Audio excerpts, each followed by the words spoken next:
يا أيها الذين آمنوا اتقوا الله ولتنظر نفس ما قدمت لغد واتقوا الله إن الله خبير بما تعملون ولا تكونوا كالذين نسوا الله فأنساهم أنفسهم أولئك هم الفاسقون لا يستوي أصحاب النار وأصحاب الجنة أصحاب الجنة هم الفائزون لو أنزلنا هذا القرآن على جبل لرأيته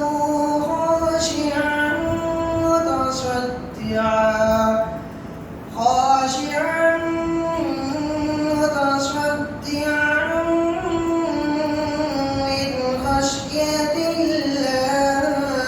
الله وتلك الأمثال نضربها للناس لعلهم يتفكرون هو الله الذي لا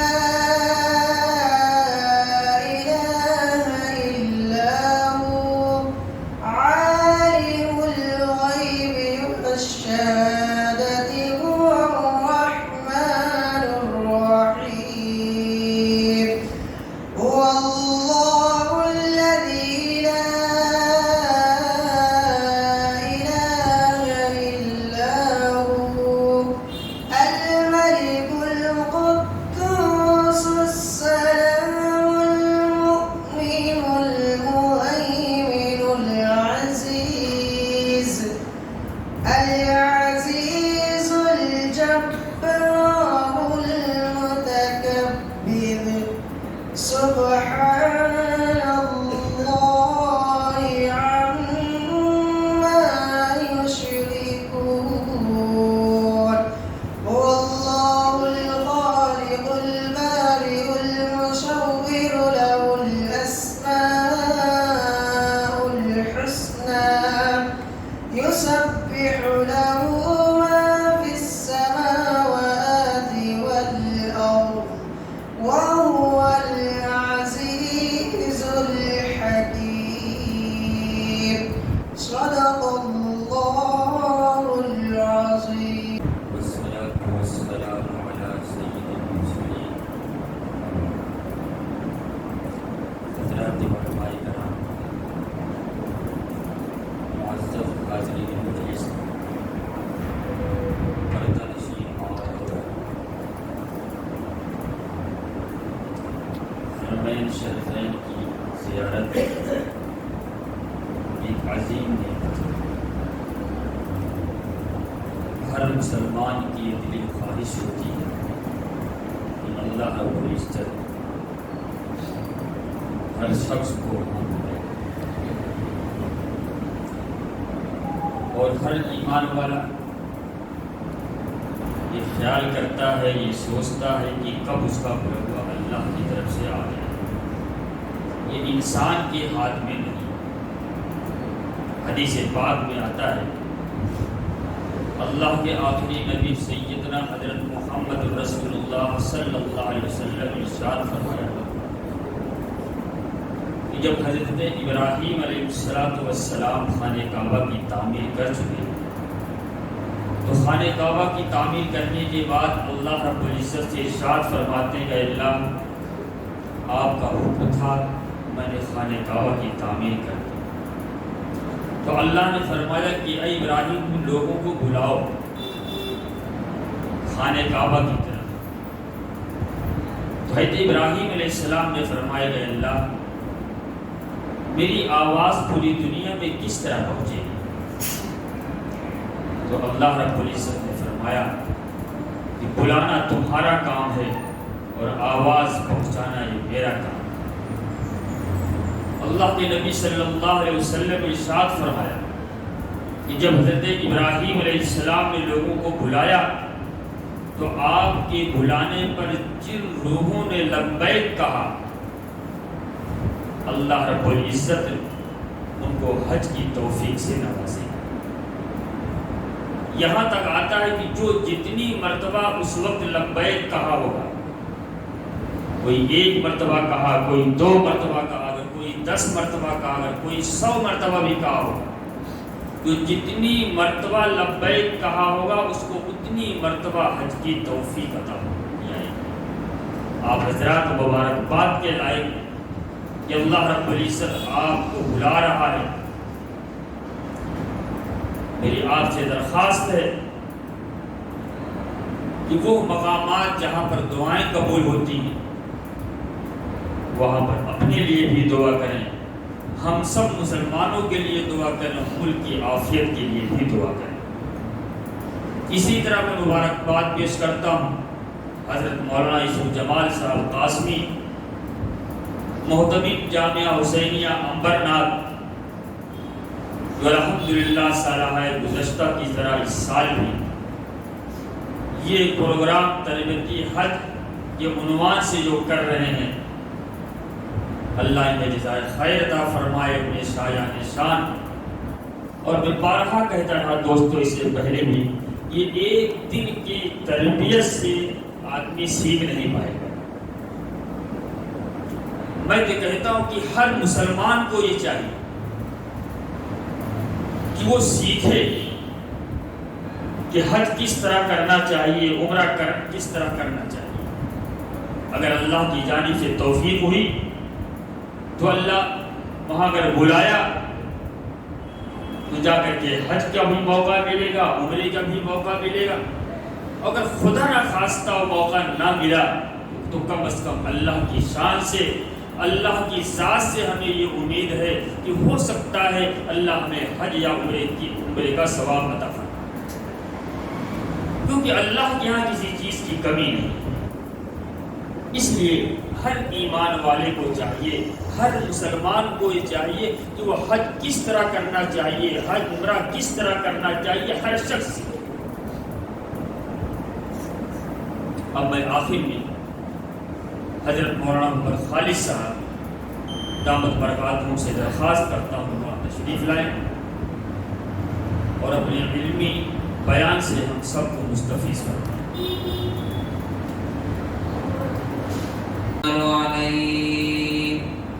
ونعوذ بالله من شرور أنفسنا ومن سيئات أعمالنا من يهد الله فلا مضل له ومن يضلل فلا هادي له ونشهد أن لا إله إلا الله وحده لا شريك له ونشهد أن سيدنا ومولانا محمدا عبده ورسوله أرسله إلى كافة للناس بشيرا ونذيرا بين يدي الساعة من يطع الله ورسوله فقد رشد ومن يعصهما فإنه لا يضر إلا نفسه ولا يضر الله شيئا أما بعد فأعوذ بالله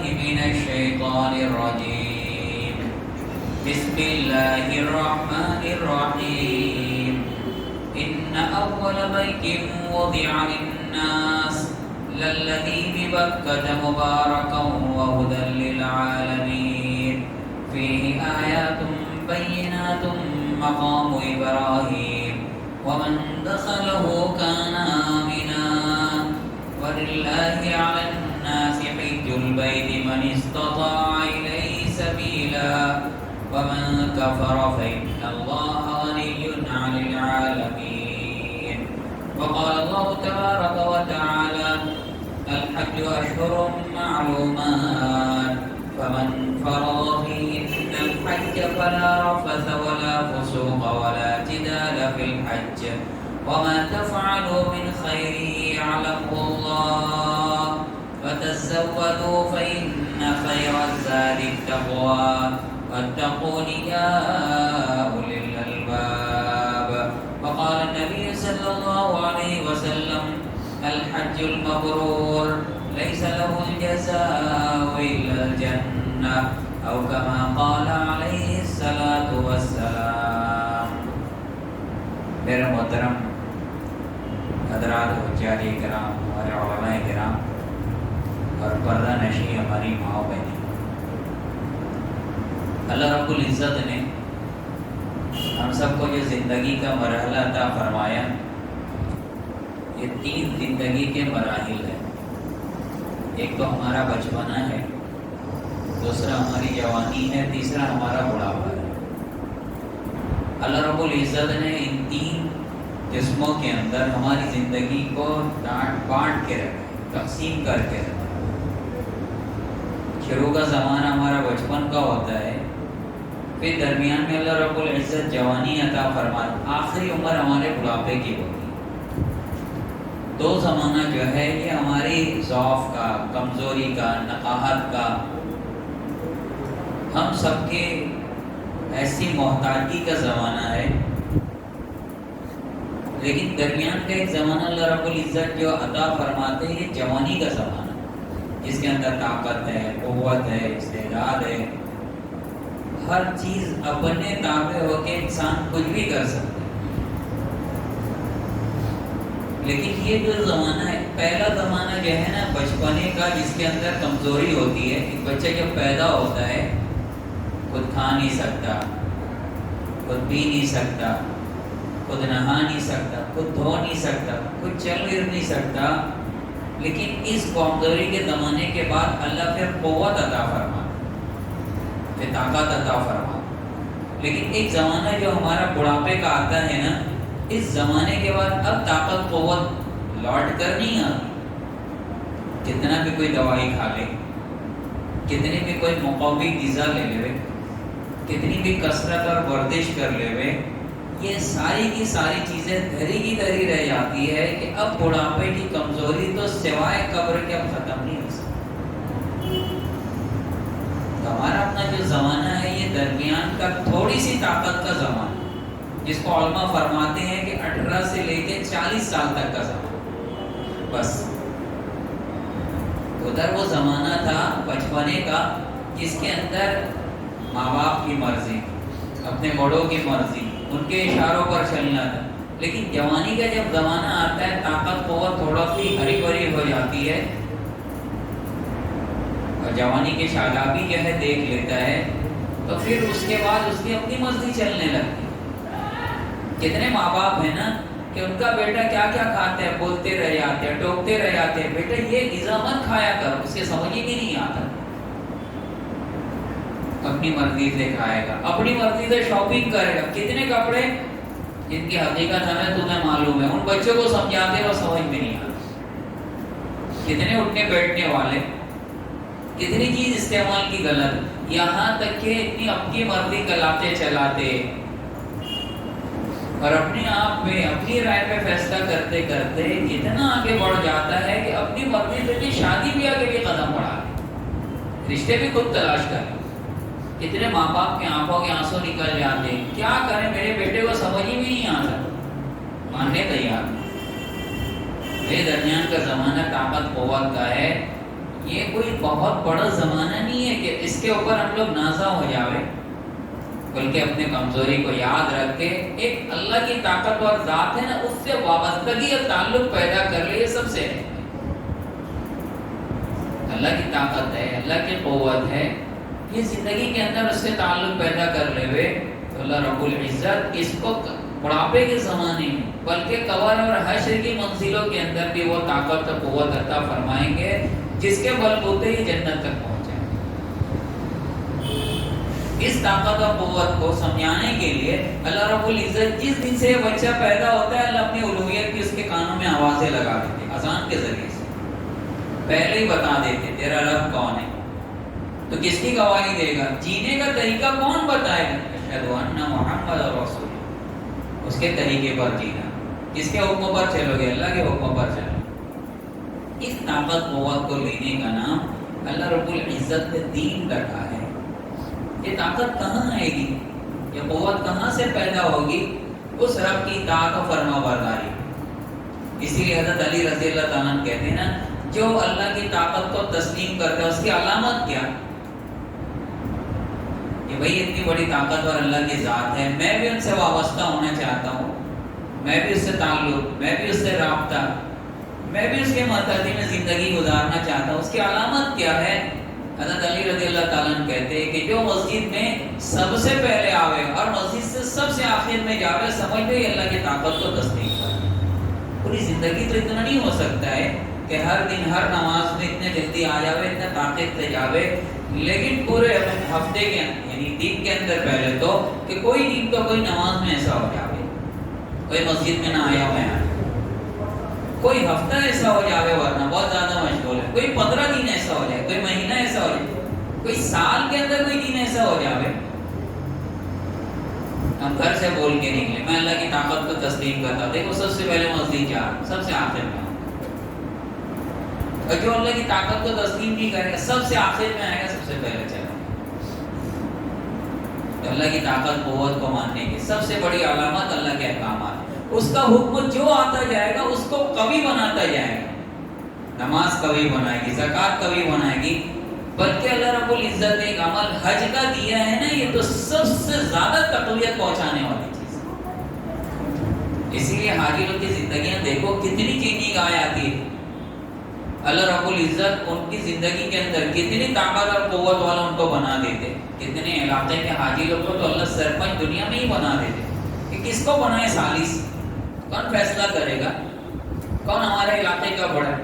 اکثر ہمارے اپنے علاقوں کے اندر ایک زمانہ تھا، ابھی بھی بہت سارے علاقوں کے اندر ہے کہ جو حج کر کے آ جاتا تھا اس کی زندگی کو اللہ رب العزت فوقیت والی بنا دیتے، سارے فیصلے اس سے۔ اللہ رب العزت نے ہماری اپنی طاقت سے وابستگی کے لیے یہ ساری عبادت دی ہے۔ نماز تو ہر ایک پڑھ لیتا ہے، دیکھو نا بچہ بھی آ کے پڑھ لیتا ہے، عورتیں بھی پڑھ لیتے، بچے بھی پڑھ لیتے، بڑھاپے کے لوگوں کے عمر کے لوگ بھی پڑھ لیتے ہیں۔ یہ وہ عمل ہے سب کے لیے آسان، سب کو اللہ دے دیتے، اور کہیں جانا بھی نہیں پڑتا۔ اور روزہ رمضان آیا ہر ایک رکھ لیتے ہیں ماشاءاللہ۔ زکوٰۃ اب اس کے اندر کیا ہے وہ گھٹتا جاتے ہیں، اب معیار نیچے آتا جاتا ہے، اب زکوٰۃ سب آدمی تھوڑی مالدار ہے، سب صاحب نصاب تھوڑی ہے، اب زکوٰۃ کچھ لوگ دیتے ہیں۔ لیکن حج اللہ رب العزت نے ایسی عبادت رکھی ہے کہ یہ تو بہت سارے دن میں حسرت لے کے دنیا سے رخصت ہے، نوبت ہی نہیں آ پاتی۔ ابھی مولانا نے کہا نا سب کے دل کے اندر ایک حسرت ہوتی ہے، سب ایک تمنا کرتے ہیں۔ اسی لیے علماء فرماتے ہیں نا کہ حج وہ عبادت ہے کہ اللہ رب العزت جن کو یہ سعادت دیتے وہ پہنچنے کے بعد بھی حرم محترم کے اندر سب سے زیادہ دعائیں کی جاتی ہے اسی بات کی کہ اللہ تو نے یہ دیار کو دکھا دیا ہے، اب بار بار مجھے اس کی زیارت کرا دے۔ کسی بھی حاجی کو پوچھ لو، کسی بھی عمرہ کرنے والے کو پوچھ لو، کسی بھی اس دیار میں جانے والے کو، علاقے میں جانے والے کو، کسی بھی سعادت کے حاصل کرنے والے کو پوچھ لو آپ کیا دعا کر کے آئے ہو؟ سب سے زیادہ دعا کسی بات کی ہوتی ہے تو اسی بات کی کہ ایک مرتبہ بلایا، بار بار بلا لیں۔ عجیب اللہ کی عبادت دی ہے، سب کو یہ عبادت نہیں مل پاتی، پھر ہر چیز ریپیٹ ہوتی ہے زندگی کے اندر، واحد حج کی عبادت کی ریپیٹ بھی نہیں ہوتی، ایک مرتبہ فرض، اس کے بعد جب آپ حج کرنے جائیں گے وہ فرض تھوڑی ہوگا، وہ تو نفل ہو جائے گا، ایک ہی مرتبہ اس کی نوبت ہے۔ نماز کی نوبت تو ابھی ابھی آئے گی، دیکھو نا ابھی مغرب آپ نے پڑھی، پھر فرض نماز مغرب کی، پھر عشاء میں پھر پڑھنا ہے، رمضان کے روزے آپ رکھ رہے، پھر دوبارہ رمضان کا روزہ فرض ہی رکھنا ہے، اب نفل نہیں ہے۔ زکوٰۃ ایک مرتبہ تم نے رمضان میں، رمضان سے پہلے، رمضان کے بعد ادا کی تھی، ایک سال گزرے گا، دوران سال ہوتا ہے، پورا 1 سال گزرنے کے بعد پھر اس فرض کو آپ ادا کرو گے. لیکن حج اللہ رب العزت نے واحد ایسی عبادت دی ہے، یہ ریپیٹ نہیں ہوتی ہے. 1 مرتبہ فرضیت کے بعد وہ نفل ہوتی ہے، فرض نہیں رہے. تو بتاؤ اللہ تعالیٰ یہ سعادت جن کو دیتے ہیں، کتنے بڑے لوگ ہیں. اللہ رب العزت ان کے اس حج کو جو پچھلا حج کر چکے سب کو قبول فرمائے. کتنے لوگ ہیں دنیا کے اندر. کشمیر کے ایک بہت بڑے جو وزیر اعلیٰ بول دو یا کوئی ان کے اپنا گورنر بول لو، حاکم بول، 51 سال تک سلطان زین العابدین کے بارے میں آتا ہے کہ 51 سال تک رہے اس عہدے پر، لیکن اتنا کچھ ہونے کے بعد بہت متقی، بہت پرہیزگار، جتنی تعریف کرے جو نیک صالح لوگوں کے اندر جو خوبیاں، جو کمالات، جو اچھائیاں ہونی چاہیے وہ ایک بندے کے اندر جمع تھی. اس کے باوجود اللہ رب العزت کی طرف سے جب بلاوا نہیں آیا تو حج جیسی سعادت نصیب نہیں ہے. ہمارے مغل خاندان ہندوستان میں 400 سال تک حکومت کی. سارے مغل بادشاہ جانے دو، اورنگزیب عالمگیر رحمۃ اللہ علیہ، ہر بادشاہ کو کوئی رحمۃ اللہ علیہ نہیں بولتا، مگر ان بادشاہ کو ولی ہونے کی وجہ سے رحمۃ اللہ علیہ بولا جاتا ہے. ان کا جو کارنامہ تھا، انہوں نے جو محنت کی علم کے اعتبار سے، عمل کے اعتبار سے، تقویٰ طہارت کے اعتبار. بعض لوگ کہتے ہیں نا صحابی نہیں تھے لیکن ساری صحابہ کی خوبیاں تھیں.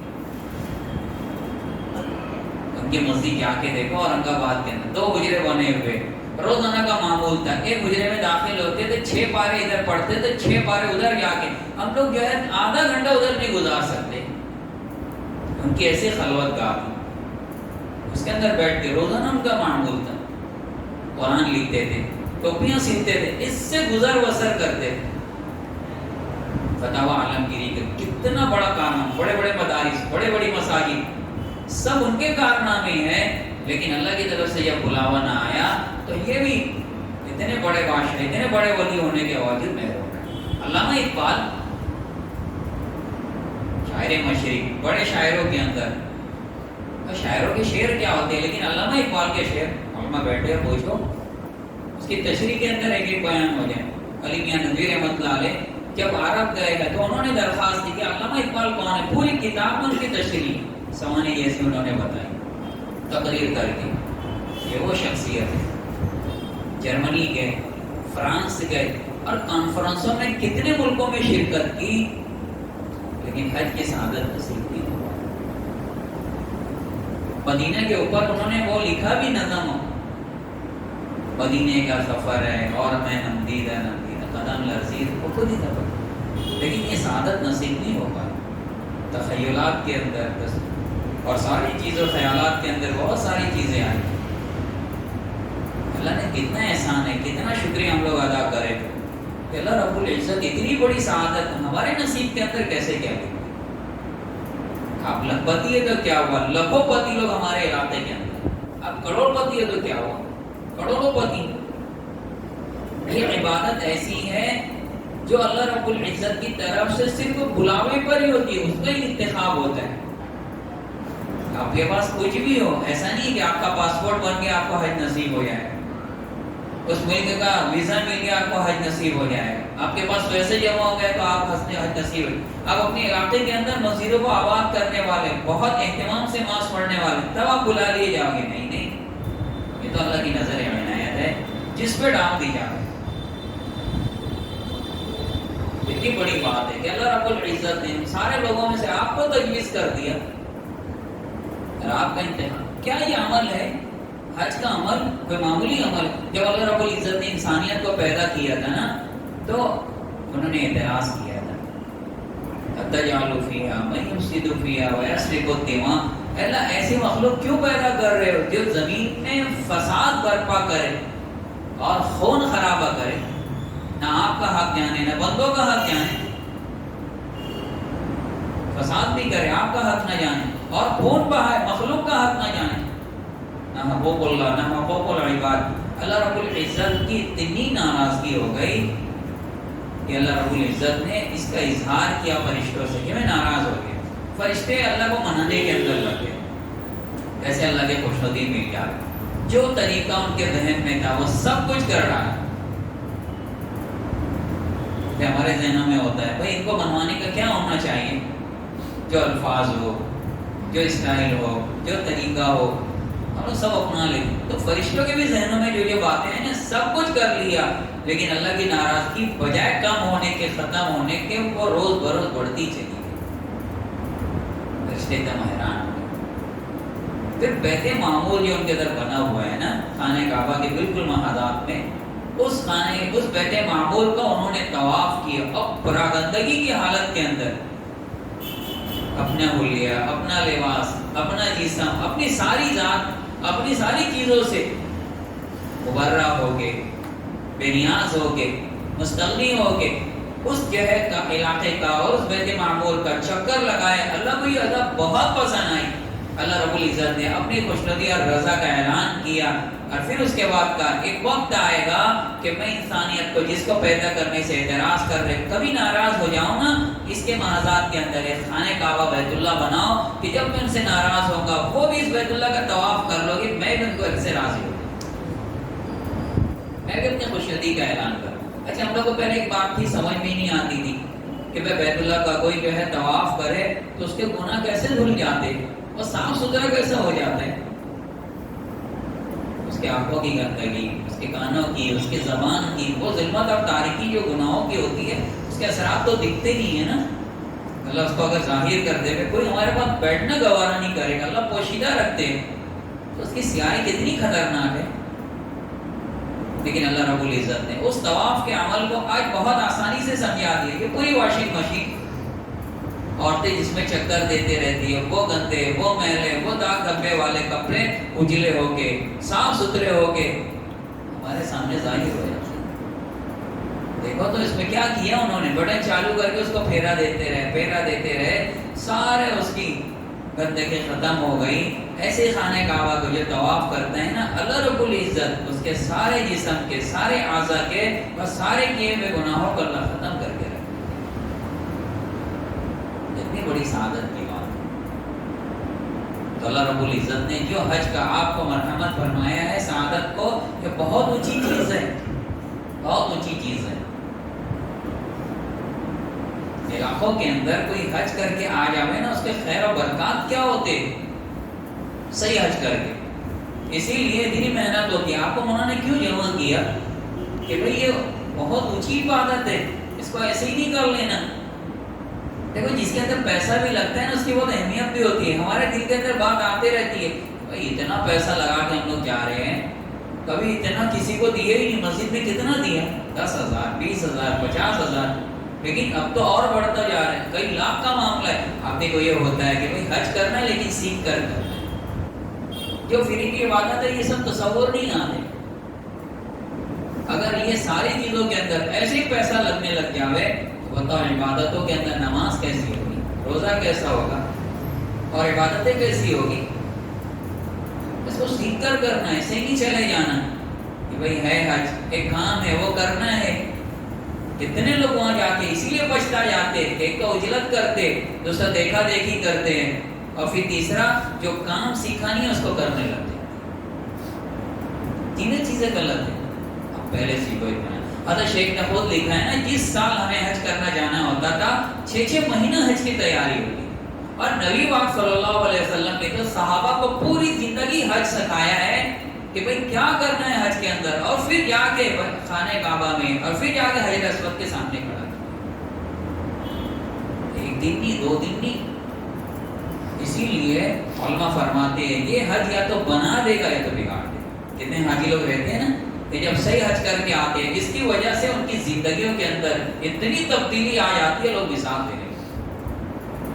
اور کتنے لوگ جب اس خبر کو اہمیت ہی نہیں دیتے، وہاں جیسے زندگی کے اندر یہاں رہتے ہیں، وہاں رہ کے دکھاتے ہیں، وہاں وہ سب کچھ کرتے رہتے ہیں، تو ان کی زندگی کے اندر وہ تبدیلی نہیں آتی ہے. پھر ہم لوگ تعجب ہو جاتے ہیں اور کرتے ہیں کہ بھئی حاجی صاحب وہ کیسا کرتی ہے. یہ ایک سفر ہے، یا تو بنا دے گا یا تو بگاڑ دے گا. محبتوں والا سفر ہے، مسرتوں والا سفر ہے، دلچسپی والا سفر ہے، عشق والا سفر ہے. اس کو سیکھ کر جانا. اسی لیے علماء فرماتے ہیں کہ سفر حج کے بعد جب سفر ختم ہو دنیا کے اندر کچھ نہ کچھ ہے، تو اچھائی آتی ہے تو برائی آ جاتی ہے۔ کتنی مرتبہ تو لوگوں نے کہہ کیا کہ جب حج اچھا ہوتا ہے اس کے ثمرات ہم نے دیکھے، بڑے لوگ ان کی جو ہے نگاہ ویسی ہوتی ہے، بعض لوگ کہتے ہیں کہ سفر جب حج کا غلط ہو جاتا ہے ہم اپنے علاقے کے اندر اس کے اثرات کو دیکھتے ہیں۔ کہتے ہیں قوم اللہ رب العزت نے بہت نوازا تھا، وقت کے نبی ان کو سمجھاتے رہے، بات سمجھ میں نہیں آئی، انہوں نے ان کی بات سے انکار کر دیا۔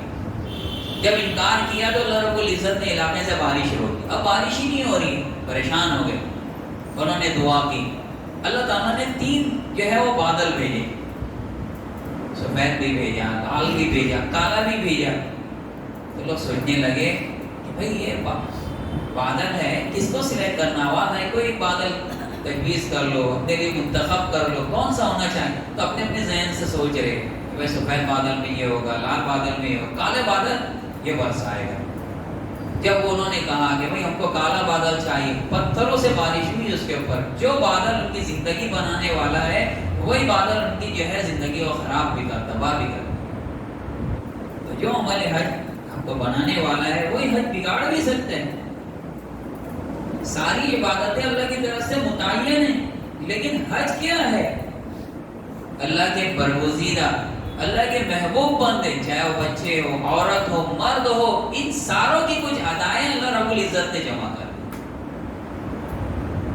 کسی بچے کی حضرت اسماعیل علیہ السلام اس کی ادائیں اللہ کو محبوب لگ گئی، حج میں جمع کر۔ حضرت حاجرہ کی کچھ ادائیں تھی، کچھ افعال تھے، کچھ ان کے کردار تھے، اللہ رب العزت نے وہ جمع کی۔ حضرت ابراہیم علیہ السلام کی کچھ ادائیں اللہ کو پسند آ گئی۔ یہ سارے بڑے لوگ کے گھرانے کے بڑے لوگ تھے، اللہ رب العزت نے سب کی ساری چیزوں کو جمع کر کے حج کا جامع عمل بنا دیا۔ ورنہ عبادتوں میں نماز کسی کا عمل نہیں ہے، روزہ کسی کا عمل نہیں، اللہ کا ڈائریکٹ حکم ہے۔ لیکن حج ہمارے بندوں میں سے ایسی ایسی چیزیں اللہ کو پسند آئی، اللہ نے وہ جمع کر کے بنا۔ اللہ کتنا احسان ہے، اس کو سیکھ کر کرنا، سیکھے بغیر نہیں۔ یہ علماء کیوں اتنی محنت کرتے؟ یوسف صاحب اللہ جزائر خیر دے، عمرہ میں برکت دے، اللہ ان کے قربانیوں کو، اللہ ان کے ہر چیز کو جو ہے قبول فرمائے، نجات کا مغفرت کا ذریعہ فرمائے۔ بات کو سمجھتے ہیں نا حج کا کیا ہے، وہ ایسے ہی کر لیں گے، کتاب پڑھ کے، سائٹ پہ دیکھ کے، کسی اور ذریعے سے۔ ایک اللہ والے کہتے ہیں کہ وہ سفر حج کے لیے گئے، ان کی ایک تصنیف بھی تھی، پورا جب مکمل حج کر لیا، جب حلق کرانے کا موقع آیا، بال اتارتے ہیں نا سر کے، آخری عمل رہتا ہے، پھر احرام کی پابندی ختم ہو جاتی ہے۔ کہتے ہیں میں حجام کے پاس بیٹھا، وہ حلق کر رہا تھا، تو وہ بیٹھتے ہی کہنے لگا حاجی صاحب حج کا طریقہ سیکھا نہیں؟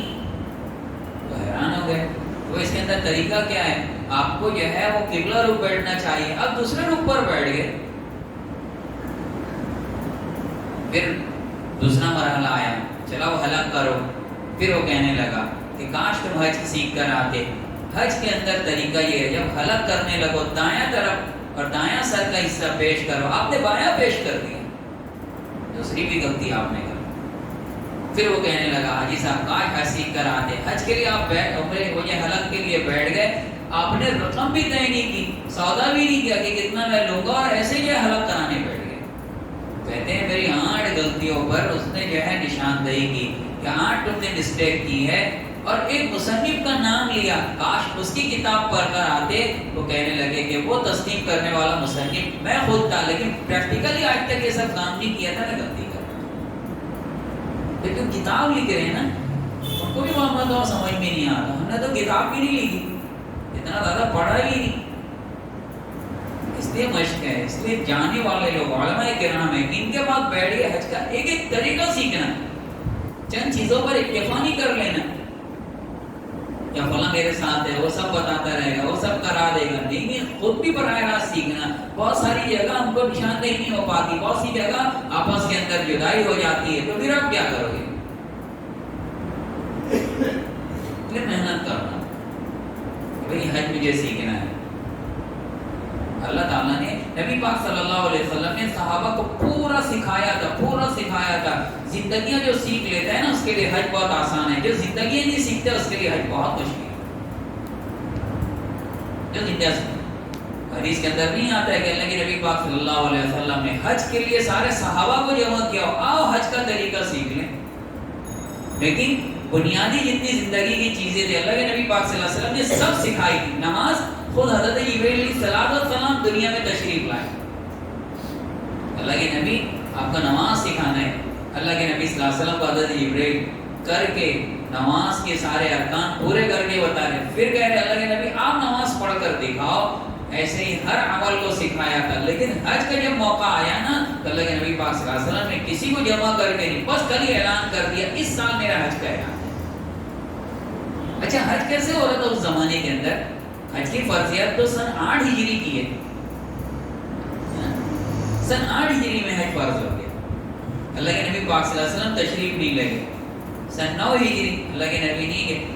سن 10 ہجری کے اندر اللہ کے نبی پاک صلی اللہ علیہ وسلم نے اپنا ارادہ ظاہر کیا اور پوری صحابہ کی جماعت کے ساتھ کہ اس سال میرا حج کا ارادہ ہے روانہ. اس سے پہلے کیا چل رہا تھا حج کے اندر؟ تاریخ ادھر ادھر. پہلا سال جب حج ہوا نا 29 ذی الحجہ کو اللہ کے نبی صلی اللہ علیہ وسلم تشریف نہیں لے گئے. پھر دوسرا سب جب آیا نا 18 ذی الحجہ کو اللہ کے نبی پاک صلی اللہ علیہ وسلم پھر تشریف نہیں لے گئے. لیکن جس سال حج طے ہوا کہ 9 ذی الحجہ کو ہوگا اللہ کے نبی پاک صلی اللہ علیہ وسلم نے احرام باندھ کے اب ذوالحلیفہ سے اللہ کے نبی مکہ کی طرف روانہ. اور پھر اللہ کے نبی پاک صلی اللہ علیہ وسلم نے فرمایا زمانہ گھوم کے اب اپنی اصلیت پر آ گیا، اب کوئی تبدیلی نہیں آ سکتی. اور صحابہ کو لے کے اب چلے.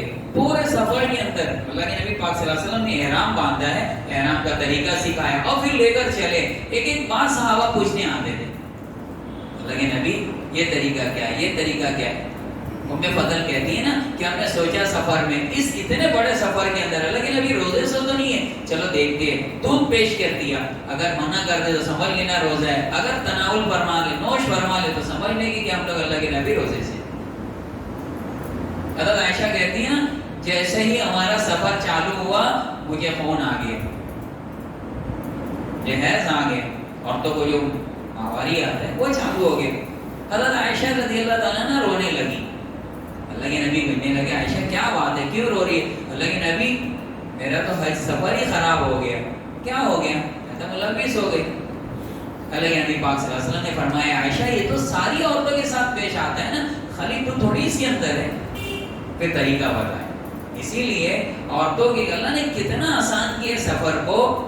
اس سفر حج کو کوئی معاملہ حرم کا نہیں زیادہ رکھا ہے. آپ تو زیادہ وقت مینا میں، آپ تو زیادہ وقت عرفات میں، آپ تو زیادہ وقت مزدلفہ میں گزاریں گے. عورتوں کے لیے سب کچھ ہے، خالی وہ نماز کے لیے حرم نہیں آ سکتی ہے، نماز نہیں پڑھ سکتی ہے اور طواف نہیں کر سکتی ہے کیونکہ وہ حرم کے اندر ہوتا ہے. یہ دونوں چیزیں نہیں ہے، باقی عورتوں کے لیے سب کچھ. احرام بھی مان لے گی اسی حالت میں، مینا بھی جائے گی، عرفات بھی آپ کے ساتھ میں، کنکری بھی، قربانی بھی، الگ بھی کرانا ہے وہ بھی. اللہ کے نبی پاک صلی اللہ علیہ وسلم نے سفر کے لیے ارادہ کیا، نکل پڑے. حضرت جبرائیل علیہ السلام آئے. اللہ کے نبی آپ نے کون سا احرام باندھا ہے؟ ان احرام کا طریقہ ہوتا ہے نا، ایک ہوتا ہے تمتع، ایک ہوتا ہے قران اور ایک ہوتا ہے افراد. افراد یعنی صرف آپ سفر حج کے لیے جا رہے ہو اور حج کے لیے آپ ارکان کرو یا واپس آ جاؤ. دوسرا یہ ہوتا ہے قران کہ بھئی آپ تو جا رہے ہو لیکن پہلے عمرہ کرو گے پھر حج، لیکن احرام نہیں اتارنا ہے، ڈائریکٹ عمرہ کرنے کے بعد آپ کو انتظار کر کے اسی عمرے کے اسی احرام کے اندر حج بھی کرنا ہے. تیسرا ایک تمتع ہوتا ہے جو ہم لوگ سب کرتے ہیں عام طور پہ ہمارے اپنے علاقوں سے جانے والے، اس کے اندر سہولت بھی ہے کہ پہلے جا کے احرام باندھنا عمرے کا اور عمرے سے فارغ ہو کے اب ایام حج کا انتظار کر کے پھر حج کا احرام باندھنا، اس کو تمتع. اللہ کے نبی پاک صلی اللہ علیہ وسلم نے صرف سفر حج کے لیے حج کا احرام باندھا تھا، دوسرا نہیں. حضرت ابراہیم علیہ السلام آ گئے. پہلے کیا رسم چلتی تھی پتہ ہے؟ ایام حج میں کوئی عمرہ نہیں کر سکتا. اللہ کے نبی آپ نے افراد کا حج باندھا ہے، آپ قران کریں، پہلے جا کے عمرہ کریں، پھر اسی احرام کے اندر آپ یہ حج کریں تاکہ رسم توڑ جاوے کہ کوئی یہ نہ سمجھے کہ جب ایام حج چالو ہو جاوے، اشہر حج چالو ہو جاوے تو ان میں عمرہ منع ہے. نہیں، عمرہ بھی کر سکتے ہیں لیکن 5 دن حج کیا نا والا ہے. اس رسم کو توڑا. اللہ کے نبی پاک صلی اللہ علیہ وسلم نے دونوں احرام باندھا اور پھر اللہ کے نبی صلی اللہ علیہ وسلم تشریف لے کر اور ہر چیز سمجھاتے ہیں. ہمیں بھی یہ ساری چیزیں سمجھنا ہے. پوری تیاری کر کے یہاں کہاں کیا کیا لے جانا ہے. بعض چیزیں وہ ہے نا کہ یہاں سے لے جانی, بعض چیز حکومت منگاتی ہے, بعض چیز وہاں کی ضرورت ہوتی, سب جمع کر کے ایک وقت آئے گا پھر اللہ رب العزت آپ کو وہ سب چیزیں عطا فرمائیں گے جو وہاں آپ کو ملتی ہیں. آپ کو عمرے میں کیا ملنا ہے پھر اللہ دیں گے, آپ کو مطاف پہ کیا ملنا ہے وہ اللہ دیں گے, آپ کو ملتزم اور حتیم پہ کیا ملنا ہے وہ اللہ دیں گے, مینا میں جا کے کیا لینا ہے اللہ سے وہ دیں گے, عرفات میں مزدلفہ ہر جگہ اللہ رب العزت وہ سب کچھ عطا فرمائیں گے. یہاں جب یہاں سے تیاری کرتے ہیں, ایک ہوتا ہے حج بھی سیکھنا, ارے ہوتا ہے حاجی اپنی زندگی بھی درست کرے. سب سے زیادہ چیک تو وہاں پہ حاجی ہوتا ہے. حجر اسود میں بتاتے ہیں نا علماء کی, جب یہ جنت سے پتھر آیا تھا بالکل سفید تھا, ہمارے اپنے سارے گناہ چوستے چوستے چوستے چوستے یہ بالکل سیاہ ہو گئے, اسود کہنے لگے, ورنہ یہ ابیض تھا, دودھ جیسا سفید. ایسا ہو گیا یہ. اللہ رب العزت نے ہمیں موقع دے دیا کہ جلدی سے سیکھ لو یہ عمل کو, اور پھر سیکھی ہوئی چیز کرو, دیکھو تو کتنا مزہ آئے گا. واقعی جو پرانے حاجی لوگ ہیں جب سیکھ کر گئے ہیں, پوچھو ان کو کیسے لوٹ کر آئے. سیکھا نہیں ہوگا تو پھر لوٹنا بھی مشکل ہو جائے گا. تو یہ ساری ترتیب یہاں سے بنانا. کیا کیا چیزیں ہمارے پاس, توبہ کر لینا بھی سے, اللہ سے یقین بڑھاتے ہوئے بولتے ہیں نا, پچھلی زندگی کو چھوڑنا اور آئندہ زندگی کی توفیق ماننا. یہ ہے پچھلی زندگی میں کیا کرتے تھے, اللہ میں معافی چاہتا ہوں, اب میں وہ پچھلی زندگی سب بھول گیا, وہ بغیر ترتیب کے تھی, وہ تو کیسے تیرے مردود زندگی تھی. خدا نہ اچھے لوگ بھی ہیں, ان کی زندگیاں بہت اچھی, عام طور پہ تھوڑا سا لاپرواہی ہو جاتی ہے, والی ہو جاتی ہے. اللہ وہ زندگی میرے پسند کی نہیں تھی نا, میں اس کی معافی مانگنے آیا ہوں, وہ جتنی غلطیاں میں نے کیا تھا اس کی تلافی کے لیے آیا ہوں, اور آئندہ زندگی کی اللہ توفیق مانگے. آئندہ زندگی کیسے گزاروں گا, اس کی توفیق مانگے. تو یہاں سے ہم لوگ جب نکلے نا تو پہلے سے تیاری کر کے حج کے احرام باندھنے کا طریقہ کیا ہے پورے طور پر سیکھو. وہاں تو کہہ رہے تھے یہ ساری چیزیں آنا چاہیے کہ کیسے باندھنا, لیکن چونکہ ایک ہی مجلس ہوتی ہے اسی لیے اتنی ساری چیزیں نہیں آتی. لیکن ہماری درخواست یہ ہے کہ علماء کرام آپ کے لیے ہر وقت تیار ہے. 24 گھنٹہ بولتے ہیں نا, بعض میڈیکل دیکھو 24 گھنٹہ کھلی ہوئی, بعض پنچر والے آپ کی خدمت کے لیے 24 گھنٹہ اپنے نمبر لگا کے, موبائل نمبر دے کے. اللہ ہدایت خیر دے. یہ سارے علماء کرام آپ کو پورا ہے سکھانے کے کہ آپ کی صحبت کے لیے بیٹھے. آؤ آپ جب آنا چاہتے تو آپ طریقہ سیکھیں, پھر کیسے جانا ہے, پہلے توبہ کر لے ہوئے, استغفار کر لے ہوئے, کسی کا معافی تلافی کا معاملہ ہے وہ کر لے. اس کے اندر گھبرائے نہیں. عام طور پہ جس سے جمتی جماعتی اسی سے مل لیتے ہیں. نہیں جن کو کچھ کہا ہو, جن سے کچھ معاملہ کیا ہو, وہ ساری چیزیں ایک اچھی زندگی کا عزم کیا ہے نا, تو اس کے لیے گھبرانا نہیں کہ کیسے اس کی جا کے معافی مانگو اور کیسے اس سے یہ صلح صفائی کرو. نہیں, اب اللہ سے صلح کرنا ہے. کہتے ہیں نا کہ بڑے گناہ اللہ سے معاف کروانا ہے, اللہ کے بندوں کے چھوٹے چھوٹے قصور تو آپ معاف کرو, اللہ تمہارے بڑے گناہ کو معاف کرو. تو اپنے ساتھ رہنے والوں کو چھوٹی چھوٹی چیزیں معاف کرنے نہیں تیار. تو اسی لیے ماں باپ سے اجازت لینے کی اس میں اندر آتے, اپنی بیوی سے بھی معافی مانگنے کی اس کے اندر جب وہ آتی ہے علماء لکھتے ہیں. بھائی بیوی سے کیا, بیوی 24 گھنٹہ آپ کے پاس رہتی ہے, کتنی کڑوی کسیلی سنا دیتے ہو, اس سے بھی معافی مانگو. جب اچھا بننا ہے, جب اللہ کی نظر میں مقبول بننا ہے, تو یہ سارے کام کرنا, جن کے انتظام کرنا ہے ان کے پورا انتظام کر کے, ان کو کسی کی نگرانی میں دے کے, حق حلال مان لے کے اب اللہ کی بارگاہ میں پہنچو. تو اس کے لیے یہاں سے سفر کرے, سنتیں سیکھ لینا, نماز سیکھ لینا, سب سیکھتے ہوئے چلتے رہنا. ہم لوگ جو یہاں سے جائیں گے تو اس کے اندر یہ رہتا ہے بھائی کیا کیا ضرورت کی چیزیں. ہم لوگ ایئرپورٹ پہ جائیں گے, پہلا سفر ہمارا جو ہے جہاز کا ہوتا ہے. عام طور پہ جہاز کی سفر کی نوبت نہیں آتی. ہم لوگ یا تو بس میں جاتے رہتے, ٹرین سے جاتے ہیں, یا گاڑیوں سے جاتے رہتے ہیں. یہ سفر ہم لوگ کو الجھا دیتا ہے کہ بھائی اتنے بڑے جہاز کے اندر سفر کرنا ہے. بعض عورتیں تو رونے لگتی ہے جیسے ہی اڑتا ہے, تو گھبرا جاتی. اب اس کے سامان بھی محدود ہوتے ہیں, اس کا طریقہ بھی تھوڑا سا الگ ہوتا ہے. یہ سب چیکنگ وغیرہ ہوگی نا, تو یہ دیکھ لینا کہ بھئی اپنے ہینڈ بیگ میں کیا رکھنا, اپنے لگیج میں کیا ڈالنا. اور ایک بات یاد رہے, احرام کبھی بھی ہمارے اپنے ہینڈ بیگ میں ہو. بعض مرتبہ ساتھی جو ہے وہ لگیج کے اندر ڈال دیتے, ایئرپورٹ پہنچے اب سارا کا سارا لگیج اندر ڈال دیا تھا, احرام نہیں ہے. کتنے ہی لوگ کو یاد نہیں رہتے. بھئی آپ پہلے پوچھ کے ٹور والے سے سب سے پہلے کہاں لے جاؤ گے, وہ کہیں گے میں مکہ جانا ہے, تو آپ کے لیے احرام شرط ہے. مدینہ جانا ہو تو کوئی بات نہیں، جیسے کشمیر وغیرہ کا ٹور جاتے ہیں نا، یہ لوگ شروع میں جاتے ہیں، ان کا روانہ ہو گئے اور ڈائریکٹ مدینہ پہنچتے ہیں، اور پھر جیسے ہی سفر حج ختم ہوتا ہے فوراً ملک واپس آتے ہیں۔ ان کو سفر حج کے بعد، ایام حج کے بعد اب ان کو گنجائش بھی ہوتی مدینہ میں رکنے کی، تو ان کے لیے آسانی ہے کہ بھائی اپنے آرڈینری لباس کے اندر چلے جاؤ، لیکن آپ کو سیدھا مکہ جانا ہے، آپ احرام باندھ دیں۔ احرام کا طریقہ کیا؟ 2 چادریں ہوتی ہیں، سفید ہو، اللہ کے نبی پاک صلی اللہ علیہ وسلم کا احرام بغیر سلا ہوا سفید، ورنہ بہت ساری چیزیں اس کے اندر جواز کی بھی ہے، بدن پہ سلا ہوا نہ ہو، بدن پہ سلا ہوا جیسے جیکٹ رہتی ہے، ہمارا کرتا رہتا ہے، شرٹ رہتی ہے، پینٹ رہتی ہے، جو ہماری سائز ہے اس کے مطابق سلا ہوا نہ ہو۔ بعض مرتبہ بے پردگی کے لیے کہ کٹی ہوئی لنگی رہتی ہے نا بغیر سلے ہوئے، تو اس کے اندر بے پردگی ہو سکتی ہے، علماء نے اجازت دی آپ سلائی بھی کر سکتے، کوئی اور کلر ہے وہ بھی تجویز کر سکتے ہو، لیکن اللہ کے نبی صلی اللہ علیہ وسلم کا طریقہ کیا، اللہ کے نبی کا احرام کیا تھا اس کے مطابق، کہ ہمارے ٹکنے کے نیچے نہ جاوے اور ہمارے ناف کے اوپر رہے، یہ بھی نیچے نہ، بے پردگی ہو جاتی ہے۔ اس کی کچھ جو ہے پابندیاں ہیں۔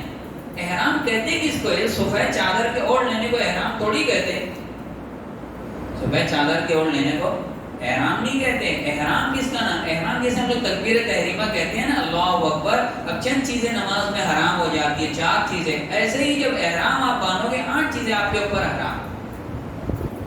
کون کون سی ہے وہ؟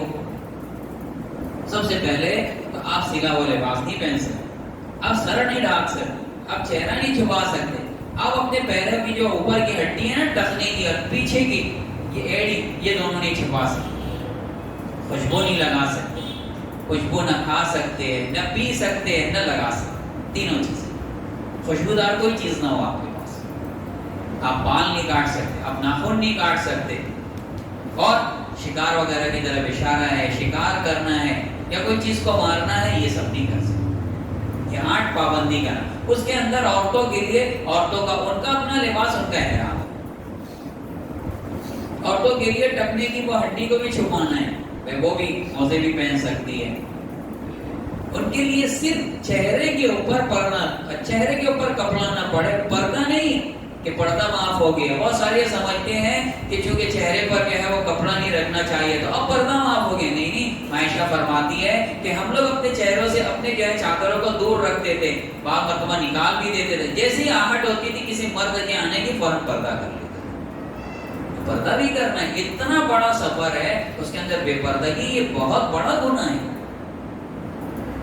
ابھی حرم کے اندر جو ہم لوگ کو ایک عمل پہ، ایک نیکی پہ 1 لاکھ کا ثواب ملتا ہے نا، وَمَن يُرِدْ فِيهِ بِالْحَادِ بِظُلْمٍ نُذِقْهُ مِنْ عَذَابٍ أَلِيمٍ۔ اللہ قرآن میں کہہ رہے ہیں وہاں کا جرم بھی چھوٹا موٹا نہیں ہے، وہاں کا جرم بھی بہت بڑا، یہاں تک کہ صرف داعیہ پیدا ہو گیا اس کو بھی پکڑا جاتا۔ گناہ کا ارادہ، گناہ کی نیت، یہاں پہ گناہ پہ کوئی بات نہیں ہے، کوئی پکڑ نہیں ہے، حدیثوں کے اندر نہیں آتا، جب تک کہ آپ گناہ کا ارتکاب نہ کر لو، لیکن وہاں ارادہ بھی کیا تو پکڑا۔ تو آپ کو یہ خوشبو کی چیزیں استعمال نہیں کرنا ہے، آپ کو اب بال نہیں کاٹنے، ناخن نہیں، اس سے پہلے سب تیاری کر لے، نہا دھو لے، یا تو اپنے گھر سے ہی احرام باندھے یا ایئرپورٹ جا کے، ایئرپورٹ پہ بھی انتظامات ہوتے، بہتر ہے غسل کر لے ورنہ وضو کر لے۔ اب 2 رکعت پڑھنا۔ احرام کس کا نام ہے؟ نیت کے ساتھ پوری سلی ہوئی یعنی بغیر سلے ہوئے کپڑے پہننا، دوسری نیت کرنا، تیسرے تلبیہ پڑھنا، لبیک اللہم لبیک، یہ تلبیہ، یہ 3 کام کو احرام کہتے۔ ابھی بھی نیت اور تلبیہ نہیں پڑھنا ہے، بعض مرتبہ فلائٹ کینسل ہو جاتی، بعض مرتبہ کوئی دشواری آتی، اب احرام میں آگے آپ کی پابندیاں چلے گی، آپ واپس آ گئے اپنے ملک اپنے گھر، تو پھر تو مسائل پیدا ہو جائیں گے، علماء سے رجوع کرنا پڑے۔ اس لیے علماء منع کرتے ہیں کہ جب تک فلائٹ روانہ نہ ہو جائے جب تک نیت بھی نہیں کرنا ہے، تلبیہ نہیں کرنا۔ اب جب آپ ایئرپورٹ میں داخل ہو گئے، باڈی کارڈ وغیرہ لے لیا، جو جو چیزیں ہیں وہ احتیاط کے ساتھ، کیا کیا چیزیں آتی ہیں بھول کے نہیں، آگے بڑھتے نہیں جانا، سب سے پوچھ کے اطمینان سے سفر کرنا، گھبرانا نہیں، عورتیں بھی ساتھ میں رہتے ہیں، ان کو بھی سپورٹ کرنا اور خود بھی اپنے آپ کو قابو میں رکھنا۔ اور اہم سفر ہوتا ہے، اس سفر کے اندر ہم ہر چیز احتیاط کے ساتھ کریں، زبان بھی احتیاط کے ساتھ، دیکھنا بھی احتیاط کے ساتھ، سننا بھی احتیاط کے ساتھ، ہر عمل احتیاط کے ساتھ۔ اسی لیے علماء کہتے ہیں کہ ہم لوگ ایئرپورٹ کے اندر چلے گئے اور ایئر ہوسٹس آ رہی ہیں، ان سے باتیں بھی مت کرو، ان سے مخاطب بھی نہیں ہو سکتے، ان کا چہرہ بھی نہیں دیکھنا. گندی آنکھیں لے کے، ہمارے گندے پیر لے کے ہمارے گھر میں کوئی داخل ہو جاوے، اتنے بڑے حرم محترم میں گندی آنکھیں لے کے نہیں آ سکتے، گندی زبان لے کے نہیں آ سکتے، غلط جذبات لے کے نہیں آ سکتے، یہاں سے دھل دھلا کے جانا ہے. اب کھانا وغیرہ آتا ہے نا تو اس کے اندر بھی بہت سارے لکوڈ ہوتی ہے، جیسے جوس وغیرہ آپ پی نہیں سکتے، اس کے اندر خوشبو ہوتی ہے، جو خوشبو کھانے کے اندر پکا لی گئی آپ استعمال کر سکتے ہیں. لیکن جو جوس آتا ہے چاہے ٹین کے ڈبے میں ہو چاہے پھر وہ پیپر وغیرہ میں ہو، جوس نہیں پی سکتے. سافٹ ڈرنک پی سکتے ہیں اور پلا بھی سکتے ہیں. کھلانا پلانا ہے، حج کس کا نام ہے؟ اللہ کے نبی سے ایک صحابی کہنے ہیں، اللہ کے نبی حج کس کا نام ہے؟ اللہ کے نبی پاک صلی اللہ علیہ وسلم کثرت سے تلبیہ پڑھنا. بعض روایتوں میں آتا ہے کہ خوب پراگندے کے ساتھ رہنا، بعض روایتوں میں آتا ہے سلام اور کلام، اور ساتھ میں سب سے اہم چیز یہ آتی ہے کھلانے پلانے کا نام ہے، زیادہ سے زیادہ قربانی کرنا، اس کا بھی نام ہو جائے. تو کھلاتے پلاتے یہ ساری چیزیں ہیں، خوشبودار چیزیں، اس کو استعمال نہیں کرنا. اس میں ٹوتھ پیسٹ بھی آتی ہے، ٹیشو پیپر بھی آتے ہیں، وہ بھی خوشبو والا آتا ہے، وہ بھی آپ استعمال نہ کریں.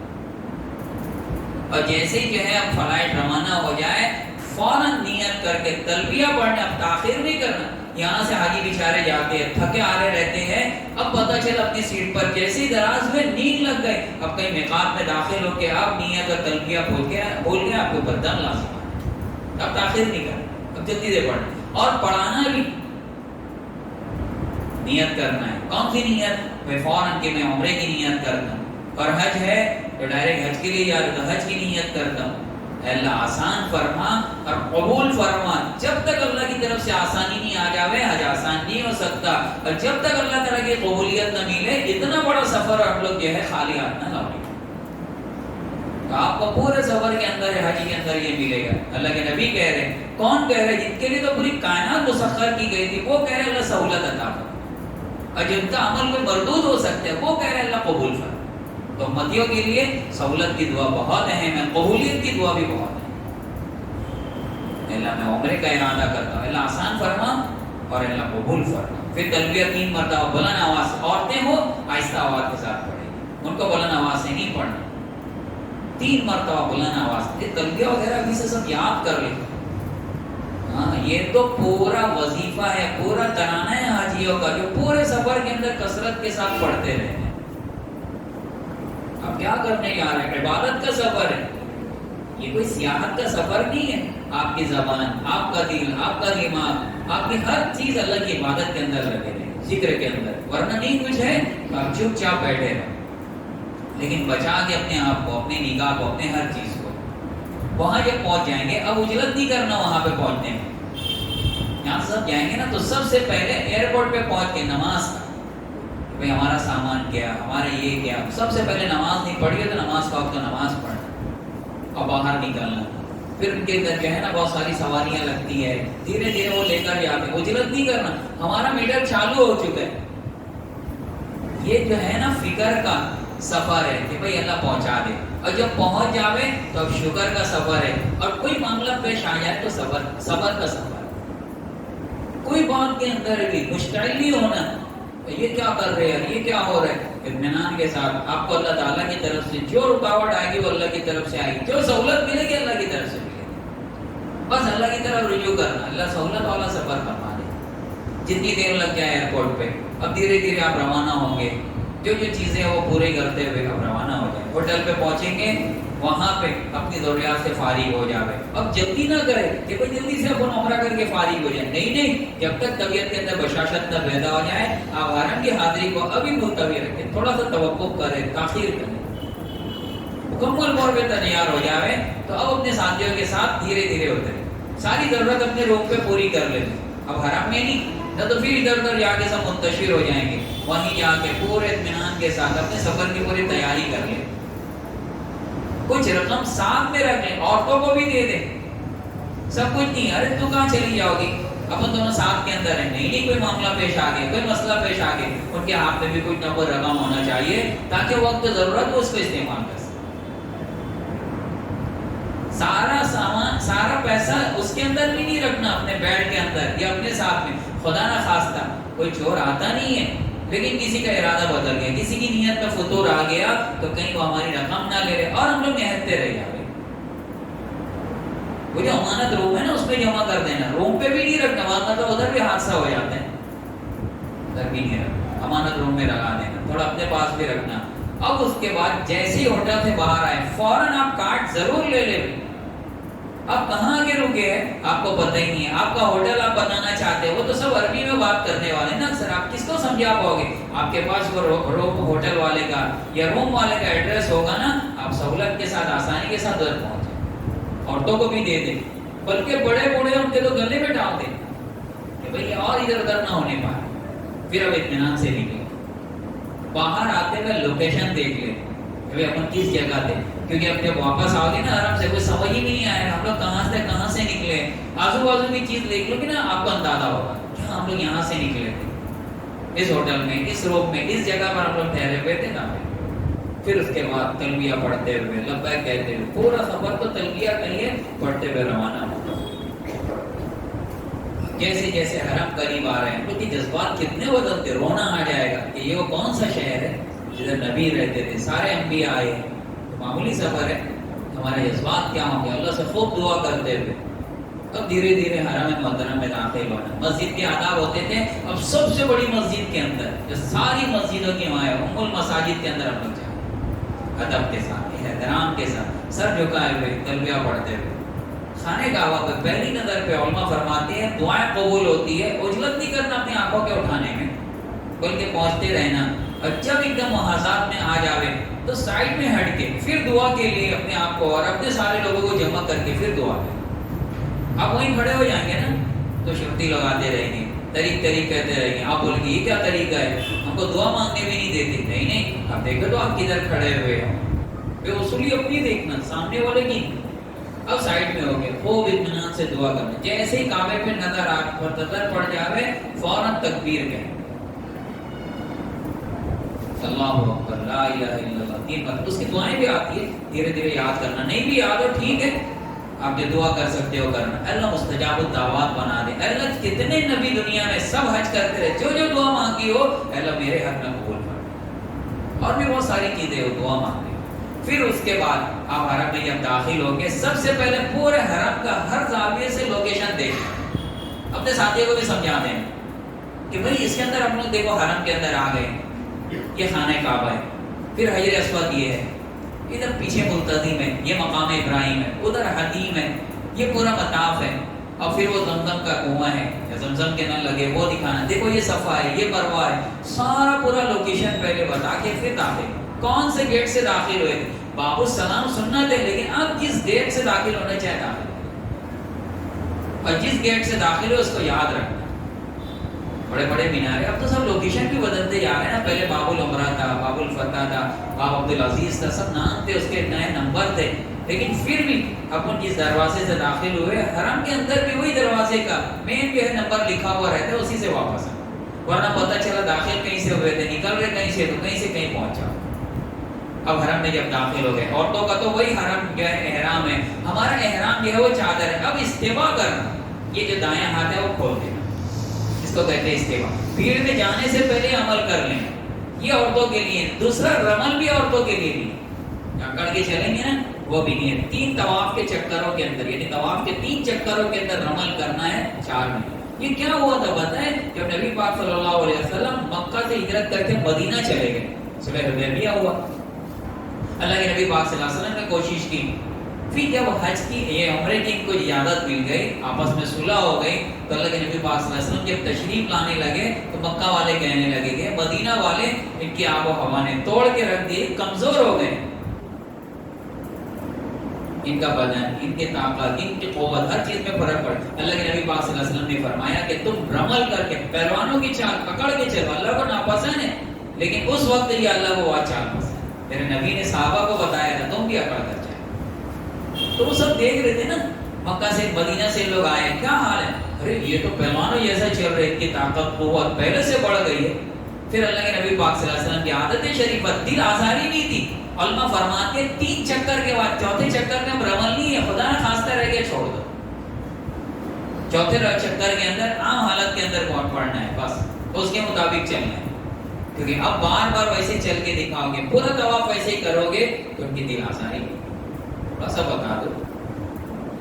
اب جیسے گئے حجر اسود کے سامنے آنا، اب طواف کی نیت کرنا، اللہم انی ارید الطواف 7 اشواط 7 چکروں کا اللہ میں طواف کروں. اللہ آسان فرما قبول کر نیت کر کے.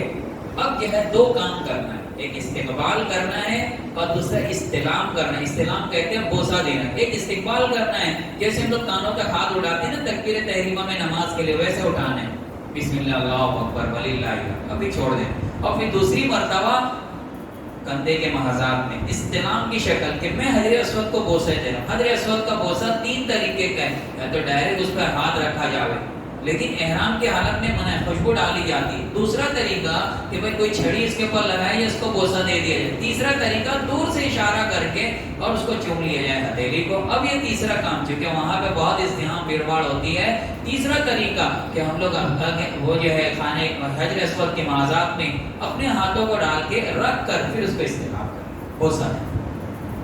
یہ ایکچوئل فلائنگ کی حقیقت لیے نا، بچوں کو کر دیتے ہیں، کوئی اپنے تعلقات والے کو کر دیتے. اللہ نے تو کب سے بتایا اس کا. اب آپ کا جو ہے طواف چالو ہوگا. طواف میں نہ کعبہ کو دیکھنا ہے، نہ کعبہ کی طرف پیٹ کرنا ہے، نہ چہرہ کرنا ہے، نہ اس کی اونچائی کو دیکھنا ہے، پیروں کی طرف اور دیکھتے ہوئے طواف.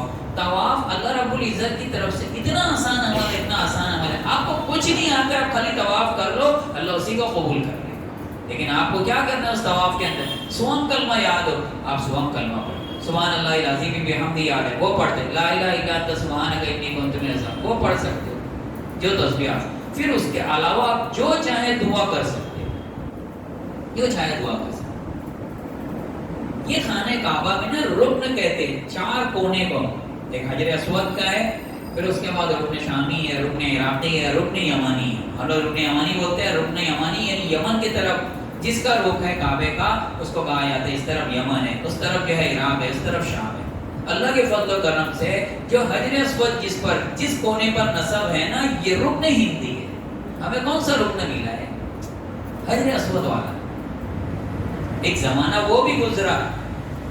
ابو طاہر کرانتی ایک بہت عجیب شخص تھا، اس نے حجر اسود کو نکال کر بحرین لے گیا. علماء فرماتے ہیں 22 سال تک خانہ کعبہ بغیر حجر اسود کے. بہت پہلے کی بات ہے. بڑی کوشش کرتے رہے مکہ والے، بہت اس کو بہلاتے پھسلاتے رہے، پر کسی طرح وہ تیار نہیں ہوا. خلیفہ مقتدر باللہ جب اس کو خلافت ملی، اس نے بات کی کہ کچھ ہم لوگ چاہے تو تم کو رقم دے دے. تو رقم طے ہوئی 30,000 دینار، بہت بڑی رقم تھی. وہ جو ہے سمجھوتا کر لی کہ ٹھیک ہے، اتنی بڑی رقم تم لوگ دیتے ہو تو میں اس حجر اسود کو واپس کرنے کے لیے تیار ہوں. اب اس کے لیے مشورہ ہوا. ابو عبداللہ محدث بہت بڑے حدیث کے امام تھے، ان کا طے ہوا کہ آپ ان کے ساتھ جا کر اس حجر اسود کو لے کر آئے. یہ رقم لے کر ان کے ملک بحرین پہنچے. وہ حجر اسود ہم لوگ چاہتے ہیں. انہوں نے ایک اچھے سے کپڑے میں جس کو پیک کیا گیا تھا وہ لا کے دیا کہ یہ تمہارا پتھر. ابو عبداللہ رحمۃ اللہ علیہ کہنے لگے کہ بھائی ہم لوگ ایسے نہیں لے جائیں گے، ہم کو ہمارا پتھر چاہیے، حجر اسود ہے. نہیں ہم لوگ اس کو چیک کریں گے. لا پانی، اگر یہ پانی میں ڈوب گیا تو یہ حجر اسود نہیں. جیسے ہی پانی میں ڈالا وہ تہ میں جانے لگا، اس کو پکڑ لیا کہ بھائی حجر اسود نہیں. ارے یہی ہے. نہیں اس کے علامات ہم لوگ بتا رہے ہیں نا، تم لوگ ضرور جو ہے وہ غمن کر رہے ہو، دھوکہ دے رہے ہو. دوسرا پتھر ہے وہ لے کر آئے. انہوں نے کہا کہ بھائی اس کو بھی چیک کریں گے. پانی میں ڈالے تو ڈوبتا تو نہیں، اگر آگ میں ڈالے تو جل تو نہیں جاتا، گرم تو نہیں ہو جاتا. اب آگ کو جو ڈوبا تو نہیں اس کے اندر، لیکن اب یہ آگ کے اندر ڈالا گیا تو وہ 2 ٹکڑا ہو گیا. بھئی یہ بھی حجر اسود ہے، یہ بھی وہ پتھر نہیں ہے جنت کا. اچھا پھر کیا؟ تیسرا پتھر لے کر آئے تو وہ نہ پانی میں ڈوبا اور نہ آگ میں گرم ہوا. انہوں نے کہا کہ یہ حجر اسود ہے. بھئی کہاں سے تم نے پڑھ لیا؟ ہم نے نبی پاک صلی اللہ علیہ وسلم کی حدیثوں کے اندر اس کو تلاش کیا، اس کی علامت یہ بتائی. پھر اس کے بعد یہ اونٹنی پر سوار کر کے، نہیں پر کمزور لاغر اونٹنی تھی، اس کو لے کر چلنے لگی اور وہ روانہ دوانہ ہو گئی، رواں دواں ہو گئی. لوگ تعجب میں پڑ گئے، ارے یہ کیسے اونٹنی لے کے اس کو جا رہی ہے حجر اسود. جس وقت ہم نے اس حجر اسود کو وہاں سے نکالا تھا اور ہم لوگ لے کر بحرین آ رہے تھے، راستے میں 40 اونٹنیاں مری. ایک نہیں 2 نہیں، 40 اونٹنیاں مری. تب ہمارے ملک پہنچی، اور یہ ایک معمولی اونٹی پر روانہ ہو گیا. حجر اسود کو اپنی جگہ تم لے جا رہے ہو، اس کی اپنی جگہ متعین ہے، وہ بالکل ہلکا ہو گیا. جب ادھر سے جدا کر رہے تھے نا، اللہ نے اس کو ثقیل اور وزنی بنا دیا. اس کا اونٹی برداشت نہیں کر پا رہی تھی وزن، اب اللہ نے اتنا ہلکا کر دیا کہ سمجھے گا. یہاں سے بعض رکن مانی سے چالو کر دیتے، رکن مانی سے وہ جو ہے طواف نہیں ہوگا حجر اسود سے، اب دائیں طرف سے گھومنے. کتنا ہر کام جو ہے اللہ رب العزت نے دائیں طرف رکھا ہے، لیکن ان کا جو ہے وہ گھومنا بائیں طرف سے. عجیب بات ہے، وہ بائیں طرف سے کیوں؟ ہر چیز ہم لوگ دیکھتے ہیں وہ دائیں طرف سے کی جاتی، لیکن طواف بائیں طرف سے کیوں؟ اللہ بتانا چاہتے تھے تو بندے میں تیرے دل کو اپنے حرم سے، اپنے خانہ کعبہ سے، اپنے بیت اللہ سے کتنا قریب ہو گئے، اب تو میرے قریب رہ کے زندگی گزار. اسی لیے جو حج کر کے آ جاتا ہے اس کی دل کی حسرت اللہ اور بڑھا دیتی ہے، اس قربت کی وجہ سے، اس نزدیکی کی وجہ سے. جو نہیں گئے وہ تو تڑپتے رہتے، جو جا کے آئے وہ اور تڑپتے، ان کی طلب اور بڑھ جاتی، ان کی سوچ اور بڑھ جاتی، ان کی فکر. تھوڑا سا پیسہ جمع ہوا کہ حاجی صاحب چلے عمرے کے لیے، حاجی صاحب چلے حج کے لیے. کتنا حج کیا، کتنا عمرہ کیا. عام طور پہ آپ جا کر دیکھو نئے لوگ کم آتے ہیں، پرانے لوگ زیادہ سفر کرتے رہتے. اللہ اتنا قریب کر رہے.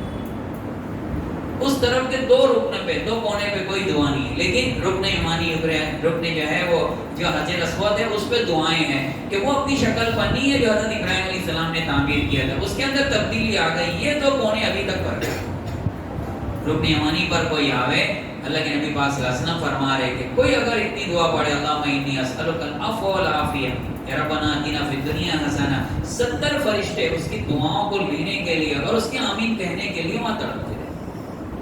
70 فرشتے ایسے کہا اور اس کو لے لے اور اس کی دعاؤں پہ آمین کہے. آپ کو ربنا آتی ہے ٹھیک ہے، نہیں آتی ہو تو اللہ جو تیرے نبی نے دعا کی تھی وہ میرے حق میں بھی قبول فرما. اور فرشتوں کی آمین نصیب. ایک چکر، دو چکر، ایسے 7 پورے چکر لگانا ہے. حجر اسود سے اسٹارٹ ہوگا. ہر مرتبہ جب اس کے محاذات میں، اس کے مد مقابل میں، اس کے سامنے آئے تو استلام کرنا ہے، اور پھر آگے بڑھنا ہے. 8واں جو ہے استلام ہو جاوے، اور پھر 2 رکعت مقام ابراہیم پہ پڑھنا، یہ واجب ہے. اس کے بعد ملتزم پہ آ کے دعا کرنا. ملتزم جو حجر اسود اور خانہ کعبہ کے دروازے کے درمیان جو جگہ ہے اس کو کہتے ہیں ملتزم. کتنے علماء فرماتے ہیں، بڑے بڑے محدثین نے جو دعا کی اللہ نے وہ قبول کی.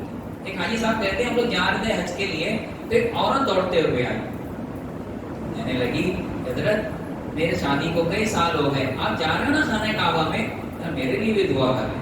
15 مقدس مقام آئے ہمارے پورے ملک میں، ایک مقدس مقام نہیں ہے، قبولیت والی جگہ نہیں ہے جہاں آپ پہنچ گئے تو وہاں آپ کے اللہ سن لے گا، لیکن وہاں پہ 15 جگہ ہے، کوئی مانگنے والا تو. حاجی صاحب کہتے ہیں ملتزم نے میں چمٹ کے، اللہ کے نبی بھی اس جگہ سینہ اور اپنا چہرہ لگا کے چمٹ کے مانگا، اس وقت وہ عورت یاد آ گئی. میں سفر حج سے واپس آ گیا کئی سال کے بعد. ایک دن وہ کہنے لگی حاجی صاحب تم کہتے ہیں نا اور دعا کیے تھے، اس وقت میری 5 اولاد اللہ نے مجھے عطا فرمائی. کہیں ایک اولاد نہیں ہوئی، اور وہ کہہ رہی کہ میں تو ایسا لگتا ہے 5 ہو گئے. لیکن وہاں کی دعا، وہ کہتے ہیں میں تو بتایا بھی نہیں تھا کہ میں مانگ کے آیا ہوں. دیکھو کیسے اس کی قبولیت کے اثرات. آپ وہاں جا کے چمٹ کے مانگے. اس کے بعد ایک مرتبہ پھر استلام کرنا ہے، پھر اب صفا مروہ کی سعی کرنا ہے. طواف کے یا عمرے کے اندر چند کام ہیں. ایک تو آپ کا احرام باندھنا ہے، دوسرا طواف کرنا ہے، تیسری صفا مروہ کی سعی، اور چوتھا کام حلق کرنا ہے. یہ 4 کام کا نام عمرہ ہے. اب صفا سے اسٹارٹ کریں گے مروہ کی طرف، ایک چکر ہو گیا. عجیب بات یہ ہے کہ حجر اسود سے پورا حجر اسود تک آؤ تب ایک چکر ہے، لیکن اللہ تعالیٰ نے کتنی آسانی کی کہ صفا سے اب مروہ تک آ گئے آپ کا ایک چکر ہو گیا. 3.5 میں آپ کی سعی مکمل. پھر وہ ایک گھڑی لائٹ آتی ہے، وہاں دوڑنا ہے، وہاں دوڑتے رہنا. چوتھا کلمہ آپ پڑھتے جائیں. آپ کو دعا نہیں آتی ہے، چوتھا کلمہ آتا ہے وہ پڑھتے ہیں، یا جو دعا کرنی ہے کریں. اور عورتیں ساتھ میں ہوتی ہیں، وہ جو ہے ہرے پٹے پہ دوڑنا نہیں ہے، ان کو ملین اکثرین جس کو کہتے ہیں، ان کو سیلو چلنا ہے. نہ تو عورتیں بھی بیچاری دوڑنے لگتی ہیں. وہ حضرت ہاجرہ پوری امت مسلمہ کی ہے، ساری عورتوں کے لیے دوڑ کے چلی گئی. اب اللہ نے عورتوں کے لیے دوڑ معاف کر. تم لوگ کمزور ہو، تم کیوں دوڑو گے؟ تمہاری ماں پہلے آگے، حضرت ہاجرہ دوڑ کے چلی گئی. تو یہ پورا عمرہ. پھر اس کے بعد حلق کرنا ہے. حلق کے لیے بہتر یہ ہے کہ بھئی دکان ہے نا ادھر ہی حلق کرنا، ورنہ بیچ میں بھی بیٹھے رہتے. بیچ میں بیٹھے ہوئے آپ حلق کر رہے ہیں، ان کو پہلے بتا دے بھائی شیمپو نہیں لگانا، ابھی خوشبو بنا ہے نا، خوشبو والی چیز آپ کے سر پہ لگ جائے گی، آپ پہ دم آ جائے گا، شیمپو کے بغیر کرنا، ان کو پہلے بتا دینا، اور پھر دکانوں میں جا کے کرنا، سستا دیکھ کے باہر نہیں۔ ابھی یہ آدھا باندھا تھا، آدھا حلق کیا تھا، پتہ چلا بلدیہ والے آ گئے تو تماشا ہو جائے، جا کے دکان کے اندر اطمینان سے کر لیں، اور پھر اب حرم میں زیادہ سے زیادہ وقت گزار، پھر ایام جب حج آ جاوے نا، اب تیاری کر ایام حج کے لیے، پھر احرام باندھے، پھر وہ سب شرائط 8 چیزوں سے بچتے ہوئے، اور پھر سیدھا مینا پہنچتے ہیں۔ مینا میں کیا کرنا ہے؟ اللہ نے سفر دے حج کو بہت آسان کی ہے، تھوڑی پابندی کا نام ہے۔ طواف میں کیا کیا آپ نے؟ 100 کلمہ آتا ہو، صحیح میں کیا کیا آپ نے؟ 4 کلمہ آتا ہو۔ اب مینا میں جا کے صرف 5 نماز پڑھنا ہے، 8 تاریخ کی ظہر سے لے کے 9 تاریخ کی فجر تک صرف 5 نماز پڑھنا۔ علماء فرماتے ہیں کچھ بھی کام نہیں ہے وہاں، لیکن اللہ دیکھنا چاہتے ہیں کہ بھئی انہوں نے کیا کیا ہے۔ ہماری نماز وہاں 6 ہوگی، 5 نماز آپ پڑھو گے نا، آپ صحیح نماز دھیان والی پڑھ کے دکھا دو، اللہ قبولیت آپ کی زندگی میں ڈال۔ تلبیہ اور ذکر خوب کرنا ہے، اور تیسری بات وہاں پہ صبر خوب کرنا ہے۔ مینا کے اندر جب پہنچتے ہیں نا تو ایک ایک معلم کے ساتھ ساتھ کوئی بڑا مجمع ہوتا ہے۔ آپ ایک خیمے کے اندر پہنچ گئے، آپ کی پہلی روز پہنچی، آپ نے خوب جگہ چھینک لی، اس کے بعد دوسری بار، تیسری بار آتے جائے گی، آپ حیران ہو جائیں گے کہ تھوڑی سی جگہ بچی، اب کیا ہے سب سے جگڑ رہے لڑ رہے۔ نہیں، ایک حاجی صاحب کہتے ہیں ہم لوگ خیمے کے اندر داخل ہوئے نا تو ایک عورتوں کا جتھا تھا، وہ سب جگہ چھینک کے بیٹھ گئے۔ اب اس کے بعد سمجھا رہے، بعض مرتبہ عورتیں نہیں سمجھ پاتی، حاجی صاحب کہتے ہیں وہ لوگ سب ہمارے پاس آ گئے، تم کہیں حج کیے ہو یا ان کو سمجھاؤ۔ میں سمجھنے نہیں آیا یا سمجھانے نہیں آیا، میں خود زندگی سمجھنے کے لیے آیا۔ انہوں نے بتایا دیکھو یہ اللہ تعالیٰ کے قبولیت والا گھر ہے، یہاں جو چاہو اپنی زندگی میں وہ آپ نقش کرا لو۔ حرم میں بھی آ کے اور مینا میں بھی آ کے جو جگہ چھینکے گا نا، اور جو کسی کی جگہ پہ قبضہ کرے گا، یہ اپنے وطن جا کے اپنے علاقے میں بھی جا کے لوگوں کی زمینوں پہ قبضہ کرے گا، اور جو سخاوت کرے گا زندگی پر سخاوت کرتا ہے، چھوڑ دو ان کو باہر نکلے، تو آپ کو کتنی جگہ ملے گی؟ 6x2 یا 6x2.5 کی، وہی آپ کو۔ اچھا پہلے دن وہ جو پہلی رات رہتی ہے نا وہ وہی رش کی ہے، پھر اس کے بعد تو کوئی عرفات میں ہے، کوئی مزدلفہ میں ہے، کوئی جو ہے وہ طواف زیارت کے لیے گیا ہے، کوئی کنکری مارنے، پھر سب ادھر ادھر ہو جاتے ہیں۔ وہ پہلی رات جو ہوتی ہے 8ویں کی رات، وہ بہت ہے، اس کے اندر سارے حاجی جمع ہو جاتے ہیں۔ لوگ آپ مطلب سلوگان دیکھتے ہیں نا رکشے کے اندر کہ بھائی ایک بنو نیک بنو، علماء فرماتے ہیں نہیں، نیک بنو تب اللہ ایک بنائے گا۔ یہ سب کے سب نکل پڑے نیک بننے کے لیے، اللہ نے ان سب کو ایک بنا دیا۔ دیکھو ایک ساتھ مینا میں آ گئے، دیکھو ایک ساتھ عرفات میں چلے گئے، مزدلفہ میں ایک ساتھ کنکری، ایک ساتھ حلق، ایک ساتھ قربانی۔ نیک بننے آئے، اللہ نے ایک بنا دیا۔ سب سے پہلے نیت ہو کہ اللہ ہم سب کو نیک بنائے، دیکھو اللہ ایک بھی بنا دیا۔ تو وہاں 5 نمازیں پڑھنی، خوب ذکر کرنا ہے، آگے کی ساری چیزیں سکھانا ہے کہ عرفات میں کیا کرنا ہے، مزدلفہ میں کیا کرنا ہے، مینا میں کنکری کیسے باندھنا ہے، پھر جبرے کے اوپر ساری چیزیں بتاتے ہیں۔ علماء تو اس بارے میں اتنا سکھانے والے تھے۔ ابھی یوسف رحمۃ اللہ علیہ وقت کے قاضی تھے، کہتے ایک شخص ان کے عیادت کے لیے گئے، اور میں جیسے جا کے بیٹھا، ان کے مرید تھے، ان کے شاگرد تھے حضرت ابراہیم رحمۃ اللہ علیہ، تو ادب پوچھنے لگے کہ وہ جبرات کے اندر تم کنکری مارتے ہو نا، وہ سواری پر بہتر ہے یا پیدل بہتر ہے؟ آخری وقت کے اندر وہ سیکھ رہے، سکھا رہے اور حج کی چیزیں بتا رہے ہیں۔ لوگ عام زندگی میں نہیں سیکھ پاتے، یا جب قرآن دادی میں نام آ جاتے پھر بھی نہیں سیکھ پاتے، وہ عام زندگی میں پوچھ رہے۔ تو انہوں نے کہا کہ پیدل بہتر ہے، نہیں سواری سے بہتر ہے؟ بولے نہیں۔ حضرت آپ کو اللہ نبی پاک صلی اللہ علیہ وسلم نے اس رات کی تہجد کو بھی چھوڑ دیا۔ مزدلفہ میں عرفات کا جو ٹائمنگ ہے نا، زوال سے لے کے غروب تک، اور مزدلفہ کا ٹائمنگ صبح صادق کے بعد سے طلوع آفتاب تک۔ جب صبح صادق ہو جاوے، اب مزدلفہ کا وقوف چالو ہو گیا، اب آپ کو ٹھہرنا ہے۔ بہت کم لوگوں کو، یعنی معذورین کو اللہ نے اجازت دی ہے شریعت کے اندر، ورنہ اگر اس میں کوئی نکل گیا تو دم لازم ہو جائے۔ اسی لیے ایک حاجی صاحب اپنی اہلیہ کو سمجھانے لگے، دیکھ لے حج وغیرہ سیکھ لے، تیرے پر دم آ گیا نا تو میرا دم نکل جائے، ابھی سے سیکھ لے۔ وہ تو بیچارے حاجی صاحب اپنی حجیب کو سمجھا رہے تھے، ورنہ ساروں کے لیے ایک دم اگر لگ گیا نا، دیکھو تو کیا حالت ہو جائے گی۔ اس لیے یہاں سے سیکھ کر جانا مشکل بھی ہے، بہت آسان بھی ہے۔ دھیان دے سیکھ کر جاوے تو آسان ہے، دھیان نہ دے اور سیکھے بغیر دکھے کرنے لگے تو مشکل بھی بہت۔ سیکھ کر جائیں گے آپ کے لیے بہت آسانی ہے. اب پھر 10ویں کو مینا آنا ہے اور کنکری مارنا ہے. عرفات کے میدان سے آپ کنکریاں جو ہے چن لیں.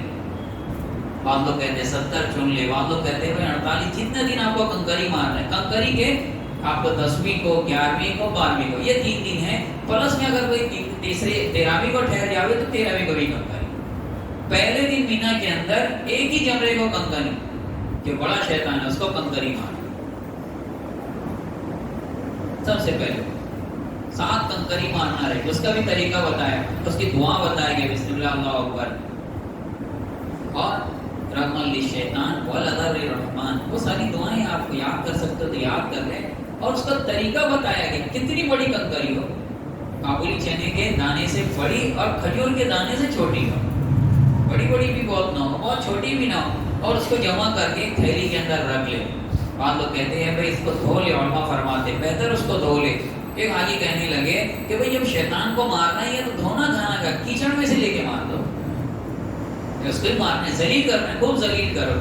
تو حاجی صاحب کہنے لگے کہ بھائی وہاں اگر شیطان نظر آ جاوے نا تو بم سے اڑا دینا, نظر نہیں آیا تو یہی کام کرنا. وہ کہ شیطان نظر آتا ہے, وہ ایک علامت ہے. یہ کیوں وہاں کنکری ماری جاتی ہے کہ حضرت ابراہیم علیہ السلام حضرت اسماعیل کو ذبح کرنے جب لے جا رہے تھے نا, شیطان مار کر آ رہا تھا, آڑے آ رہا تھا, رکاوٹ ڈال رہا تھا. کیونکہ اتنا بڑا عمل قربانی کا جو بہت بڑا مناسک کا, بہت بڑا ایک اللہ کی قبولیت کا, نزدیکی کا سبب بنے گا, یہی ختم ہو جائے, اس لیے وہ ورگلا رہا تھا. تو ہر جگہ حضرت ابراہیم علیہ السلام نے اس کو کنکری ماری. اس لیے یہ کنکری جمرات میں ماری جاتی ہے, رمی کہتے ہیں. ہمیں بھی کنکری مار. شیطان اتنا جو ہے حاجی مجذوب ہو جاتا ہے کہ اللہ کے ہر امر کو پورا کرتا ہے, اور جو اس کے درمیان پھر رکاوٹ ڈالتا ہے اس کو مارنے کے لیے تیار ہے. عجیب بات یہ ہے کہ وہ جتنی کنکریاں ہیں, علماء فرماتے ہیں جس کا حج قبول ہوتا ہے اللہ اس کو اٹھا لیتے ہیں. کہاں چلی جاتی ہے وہ کنکری؟ وہ تو پہاڑ لگ جانا چاہیے, ایک عملہ لگنا چاہیے حج کے بعد اس کو پھینکنے کے لیے, لیکن اللہ کی طرف سے رہتا ہے. جتنی مردود ہوتی ہے وہی پڑی رہ جاتی ہے, اور جتنی مقبول ہے سب کی سب وہاں سے اٹھا لی جاتی ہے. اللہ ہمارے حج کو بھی بے انتہا قبول فرمائے, ہماری بھی کنکری اللہ کرے اٹھا لی جاتی. تو کنکری مار. اس کے بعد ترتیب کے ساتھ 3 کام, ایک تو کنکری ہو گئی, اور اس کے بعد قربانی, اور تیسرا حلال. قربانی کرنے میں بہت احتیاط کرنا. کتنے لوگ اس کے اندر دھوکہ دے کے نکل جاتے ہیں. حاجی ویسے ہی بیچارے کنڈالے رہتے, جلدی سے کسی کو پیسہ دے دیا, بینک میں جمع کر دی, تم قربانی کرنے نہیں. نہیں, تھوڑا سا احتیاط کر کے معتبر لوگوں کے ساتھ جا کے بہتر ہے قربانی کرنا. مذبح خانہ چلے جاؤ, اپنے کوئی ساتھی تیار کر دے جو اچھا خاصا ہو, جو کرا سکتا ہو, اس کو لسٹ دے کے اس سے قربانی. جب قربانی ہو جائے اس کے بعد الگ. اگر قربانی سے پہلے حالت کر دی آپ کے اوپر دم لازم ہے, پہلے پوچھ لینا کہ بھائی کب کرو گے آپ قربانی, اور جس وقت قربانی ہو جائے اس کے بعد الگ. اس کے بعد ایک رمی ہو گئی, حلق. اب طواف زیارت. طواف زیارت جتنے اپنے حج کے دن ہیں نا اس کے مطابق ہے, 10, 11, 12 ان 3 دنوں کے اندر کرنا ہے. اب عورتیں تو باہر تھی, اگر حیض بھی آ رہا ہوتا ہے احرام باندھ سکتی تھی, اگر ان کا ایام چالو ہے وہ مینا جا سکتی تھی, عرفات, مزدلفہ. اب طواف زیارت اگر صاف ستھری ہے تو چلے جائے حرم, اگر صاف ستھری نہ ہو اور حیض کا ایام ہو تو رک جائے, اور جب یہ پاک ہوگی تب کر لیں. اور ان کے اندر ان کا کوئی قصور اور گناہ بھی نہیں, مردوں کے لیے کوئی مسئلہ نہیں ہے کہ جلدی سے یہ فارغ ہو جاوے. طواف زیارت. طواف زیارت ایسا عمل ہے جو طواف ہوتا ہے نا حاجیوں کا, جس کو فرض کہا جاتا ہے. کتنے لوگ گئے اس منظر کو دیکھ کے ایمان میں داخل ہو. کوئی دنیا میں ایسا مذہب تو بتا دو جس کی ایسی عبادت کی شکلیں ہو جس کو دیکھ کے متاثر ہو جائے. الجھن پیدا ہوتی ہے لوگوں کی عبادت دیکھ کے. اللہ تعالیٰ نے وہ عبادت کا طریقہ دیا ہے کہ اس کے اندر دماغ کو, دل کو, آنکھوں کو سرور میسر آتا ہے. آپ دیکھتے رہو خانہ کعبہ کے اندر وہ طواف زیارت کا مطلب, آپ کی آنکھوں کے اندر بھی نمی آئے. اللہ ہم سب کو ان جانے والوں کے ساتھ شامل فرمائے, ورنہ آئندہ سالوں کے اندر توفیق عطا فرمائے. وہ طواف زیارت. اس کے بعد اب مکہ نہیں رکنا ہے, اب پھر مینا آنا ہے. 3 دن تک مینا ہی رہنا ہے, 10ویں کو بھی, پھر 11ویں اور 12ویں کو بھی. ہم لوگ سوچے چلو اب ہوٹل چلے جائیں گے, نہیں, نبی پاک صلی اللہ علیہ وسلم نے قیام بھی 3 دن تک مینا میں کیا تھا, ہمیں بھی قیام وہی کرنا ہے. پہلے کے زمانے کے اندر مینا کے جو حال تھے, ابھی تو اللہ رب العزت نے بہت آسانی پیدا کر. اب تو وہاں AC لگا ہوا ہے, مضبوط خیمے تنے ہوئے, آپ کے لیے کھانے پینے کا انتظام ہے, غسل خانے ہیں, بہارت خانے, سب کچھ موجود ہے. کتنے لوگ تجربے کار بتاتے رہے, اتنا زیادہ پانی وہ بھر کے رکھ دیتے, اسٹاک کر کے رکھ دیتے ہیں کہ پورے حاجی لوگ کتنا بھی استعمال کرے کبھی ختم ہی. اسی لیے بار بار حاجی بیچارے نل کھول دیتے ہیں، اب آئندہ حج پہ آؤں گا تو بند کرو، اتنا پانی کی فراوانی نہیں دیکھتے. نہیں احتیاط کے ساتھ کہ دوسروں کو ضرورت پڑے گی آپ بند کر لیں، آپ اپنی ضرورت کے مطابق استعمال کرو. یہ جو ہے اب رمی 3 دن رمی کرنا ہے. صبح صادق سے وقت چالو ہوگا، زوال سے وقت چالو ہوگا اور دوسرے دن تک رہے گا. اس درمیان میں بھی کبھی کر لیں. بہت عورتیں رہتی ہیں کہ وہ چل پھر نہیں سکتی ہے تو وہ تو معذور ہے، لیکن تھوڑا بھی شاپنگ وپنگ کے لیے جا سکتی ہے، وہ اپنا نائب نہیں بنا سکتی. عورتیں عام طور پہ نا دوسرے کو دے دیتی ہیں کہ ہماری طرف سے تم رمی کر کے آ جاؤ. نہیں چل پھر سکتی ہو، آپ کو چلے بھائی، تم مرو، تم امیر کے اندر پریشان ہو، ہم لوگ تو اپنے خیمے میں آرام سے دیں. نہیں ساتھ دینا اس چیز کے اندر. کہاں یہ سب عبادت ملتی ہے؟ ایک ایک کنکری پہ اللہ ایک ایک گناہ کو، اور وہ بھی بڑے گناہ جو ہلاک کرنے والے، اللہ معاف فرماتے، نیکیاں عطا فرماتے. بتاؤ ایک ایک جو ہے شیطان کو کنکری مار رہے ہو 14 گناہ اور 21 گناہ، 3 جو ہے شیطان کو مارو گے 21 ساتھ کر کے 21 گناہ کس کے ہوتے ہیں؟ گناہ کبیرہ. اور پھر سارے دن اپن مار دیے 48، کس کے گناہ ہوں گے اتنے زیادہ؟ یہ ساری ترتیب ہے اس کے مطابق. پھر سب سے بڑی بات یہ کہ سارا طواف وغیرہ ہو جائے، لاسٹ میں طواف ویدا کرنا ہے، وہ بھی واجب ہے. اب آپ کو مدینہ جانا ہے، اپنے ملک کو لوٹنا ہے، وہ آخری طواف. اس کے بعد مدینہ کی حاضری، یہ بہت اہم چیز ہے کہ اتنے بڑے دیار میں ہم لوگ اللہ کے نبی پاک صلی اللہ علیہ وسلم کے قریب پہنچ کے واپس آ جائے. نہیں، اب اللہ کے نبی کے روزے کی زیارت کرنا ہے. من زار قبری فقط زارنی، اللہ کے نبی کہہ رہے ہیں کہ جس نے میری قبر کی زیارت کی اس نے میری زیارت کی. ومن زار قبری وجبت لہ الشفاعۃ وجبت لہ الجنہ. ایسے الفاظ آتے ہیں کہ جو میری قبر کی زیارت کر لے اس کے لیے شفاعت، اس کے لیے جنت واجب ہو جائے. آج پوری دنیا کے اندر کوئی بتا نہیں سکتا ہے کہ اپنے بڑے کی قبر پہ کھڑے ہو کے اپنے بڑے کے اتنے قریب جا کے، آپ بدھسٹ لوگ سے پوچھ لو آپ کے بڑے کہاں ہیں، کوئی نہیں بتا. اب ہندوؤں سے پوچھ لو، عیسائیوں سے پوچھ لو، وہ تو حضرت عیسیٰ علیہ السلام آسمان پہ اٹھا لی. یہودی سے حضرت موسیٰ علیہ السلام کی قبر مبارک پوچھ لو، نہیں بتا سکتے. یہ تو ہمارے لیے مسلمانوں کی سعادت ہے کہ ہم اپنے نبی کے اتنے قریب جا سکتے. اور روزے کا جو ٹکڑا ہے نا ریاض الجنہ کا، علماء فرماتے ہیں یہ تو ڈائریکٹ یا تو جنت کا ٹکڑا ہے، یا تو یہ ابھی دنیا کا ٹکڑا ہے، جنت میں ملا دیا جائے گا. ورنہ کم از کم یہ تو ہے کہ جو اس جگہ پہ پہنچ جاوے اللہ اس کو جنت تک ضرور پہنچا. وہ ریاض الجنہ کا ادھر با کے عبادت کرنا، روزے پہ سلامی دینا، اللہ کے نبی کی دیات کی طرف جانا، خوب سنتوں کی پابندی کرنا، ایک بڑا جو ہے سرمایہ اور ایک بڑا اثاثہ درود شریف کا لے کے گفٹ لے کے جاتے ہیں نا. اللہ کے نبی کو کیا دیں گے؟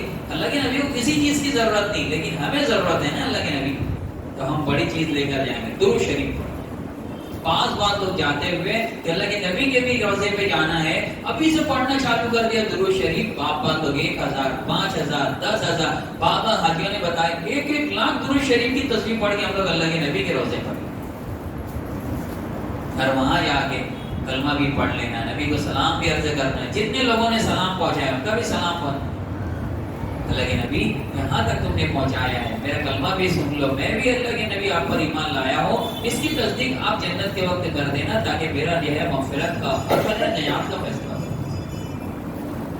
پھر وہاں پہ جنت البقیع ہے، صحابہ کی قبریں ہیں، پھر مسجد قباء ہے، پھر وہ 7 ستون ان کی زیارت کرنا. یہ ساری چیزیں ہیں اللہ نے وہ سعادت دی ہے کہ آنکھیں آپ کی اللہ آپ کو قبول فرماوے. ترس جاتی ہے، لوگوں کے ارمان دل کے اندر رہ جاتے ہیں. کیا بات ہے اللہ نے آپ کو قبول کر لیا، خوب شکریہ ادا کرے. اور جب تک جانتے نہیں مطمئن نہ ہو جاوے. بہت سارے ساتھی حاجی مطمئن ہو جاتے ہیں کہ لو جی ہمارا تو ہو گیا. نہیں، جب تک وہاں تک پہنچ نہ جاوے فکر چالو، دعائیں چالو. پھر جب پہنچ جاوے تو اب جن کو چھوڑ کر گئے ان کے حق میں دعا کر. آپ سفر میں یہ ہے اور آپ ان لوگوں کو جو چھوڑ کر جا رہے ہیں ان کے سفیر بھی ہیں، ان کو بھی یاد ہے اللہ تو نے بلا لیا. ماں باپ کو چھوڑ کر گئے، اللہ ہمارے ماں باپ کو بھی بلا دے، بچوں کو بھی بلا، میرے خاندان کے سارے لوگوں کو، میرے علاقے کے سارے مسلمانوں کو اللہ یہ سعادت نصیب فرمائے. وہاں جا کے خوب قبر پہ، وہاں جا کے خوب جو ہے بقیع میں، وہاں جا کے مسجد قباء میں خوب عبادت بھی کرنا، خوب دعائیں بھی کرنا اور خوب اچھے دین گزارنا جو اللہ کو پسند آ جاوے. ایک زندگی اللہ بنی ہوئی دیں گے، پھر جو آگے کی زندگیوں کے اندر اللہ آسانیاں پیدا کرے. اللہ آپ کے سفر کو قبول بھی فرمائیں، خوب سیکھنے کی کوشش کریں اور اس کے بعد سیکھتے سیکھتے یہاں سے جائیں، پھر اس کے سیکھے کے مطابق کریں اور پھر واپس آ کے جو وہاں سب کچھ کیا تھا عمل کرنے کی توفیق عطا فرمائے. اللہ آپ کے سفر کو قبول فرما کے آسانیاں پیدا فرمائے.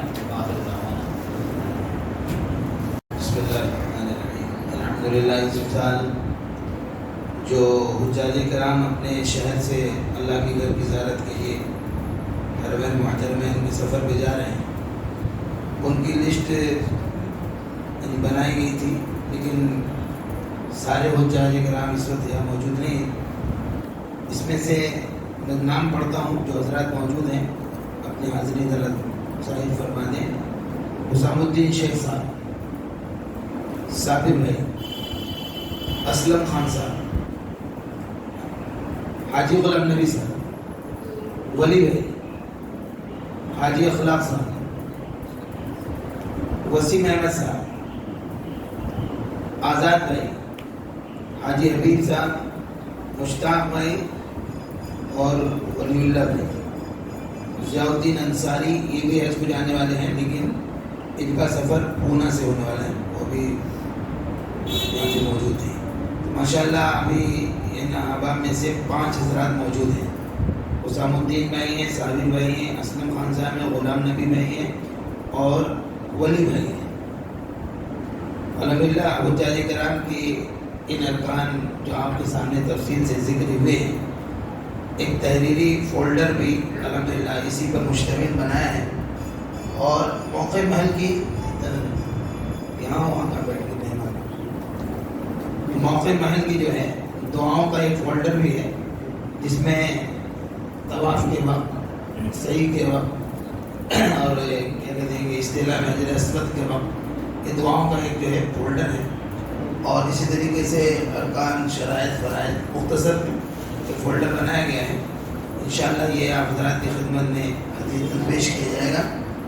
اسی کے ساتھ ساتھ پچھلی کئی سالوں سے جو اپنے یہاں مسجد کے مدرسے کے زیر اہتمام یہ حج تربیتی کیمپ کا پروگرام ہوتا ہے، ہر موقع پر کوشش یہ ہوتی ہے کہ ہمارے علاقے سے جانے والے حاجی یہ اللہ کے گھر پہ جو تشریف لے جائیں، اللہ کی بارگاہ میں جن کی حاضری ہو، یہ ہمارے علاقے کا نمائندہ وفد بن کے جائے۔ اللہ کے نبی کی حدیث ہے کہ حاجی اپنے علاقے کا وفد ہوتا ہے، نمائندہ ہوتا ہے، ترجمان ہوتا ہے۔ علاقوں سے جانے والے حاجی جتنے بن کر اعمال کو سیکھ کر اور وہاں پہنچ کر کے وہاں کے اعمال کو جتنے اہتمام کے ساتھ، اخلاص کے ساتھ، صبر و شکر اور تحمل کے ساتھ انشاءاللہ پورا کر کے آئیں گے، وہ ہمارے علاقے کے لیے خیر ہوگا۔ اس لیے آپ حجاج کرام کو اللہ پاک اپنے گھر کی حاضری کی سعادت بہت بہت مبارک ہو، اور کوشش یہ کریں جتنے دن بچے ہیں ان اوقات کو بالکل ہماتن حج کی تیاری میں لگائیں۔ حج کی تیاری ایک عام غلط فہمی ہے، حجاج کرام بھی یہ سمجھتے ہیں، رشتہ دار بھی یہ سمجھتے ہیں، بولے کیا ہے، بولے حاجی صاحب ہمارے سمدھی حج کو جا رہے ہیں، بولے بہترین پکوان پکاؤ سمدھی سمدن کے لیے، اور ایک دم بہترین ڈائمنڈ کے کپڑے کا جوڑا دو، تو یہ حج کی تیاری نہیں ہے، یہ حج کی تیاری نہیں ہے۔ خیر اس سے منع بھی نہیں ہے، یہ کوئی گناہ ناجائز اور حرام بھی نہیں ہے، لیکن دوستو بزرگوں ہمارا یہ وقت جو ان چیزوں میں گزرتا ہے بہت وقت چلا جاتا ہے۔ ابھی دیکھیے آپ یہ ہمارے پاس جو حاجی کی لسٹ ہے، ان کے اس میں ایک صاحب ابھی نام لینا مناسب نہیں، میں نے بہت انہوں نے اس سے وصول سے کہا تھا انشاءاللہ میں بالکل ضرور رہوں گا، بول رہوں گا۔ ابھی جب پتہ لگایا، فون لگایا تو بولے وہ میں گاؤں میں چلا ہے، بولا کیا وہاں بھی کوئی پروگرام ہے، بولے نہیں دعوت ہے۔ تو اس لیے جو ہے چند دن آپ لوگ کو بچے ہیں، ان اوقات کو جو پورے طور سے وصول کر لیں، اور جیسے کہ الحمدللہ پچھلے اپنے حج تربیتی پروگرام میں جہاں حج سے متعلق کچھ اہم دینی باتیں اس فریضے کی ادائیگی کے سلسلے میں رہنما اصول کی ہدایات الحمدللہ اپنے یہاں سے بیان ہوتی ہیں، اسی کے ساتھ ساتھ پچھلے سالوں میں بھی الحمدللہ حجاج کرام کے استقبال میں رومال، شال یہ پیش کیا گیا ہے، اور فولڈر اس طریقے سے، اور کتابوں کا جو ارکان کا مختصر ہے فولڈر، اور دعاؤں کا یہ یعنی کہ جو فولڈر ہے، انشاءاللہ آج بھی آپ حضرات کی خدمت میں یہ پیش کیا جا رہا ہے۔ جناب حسام الدین صاحب، حسام الدین بھائی آئے تشریف، رومال کھولو کا اسی دے دیجیے گا، اسے ہاتھ اے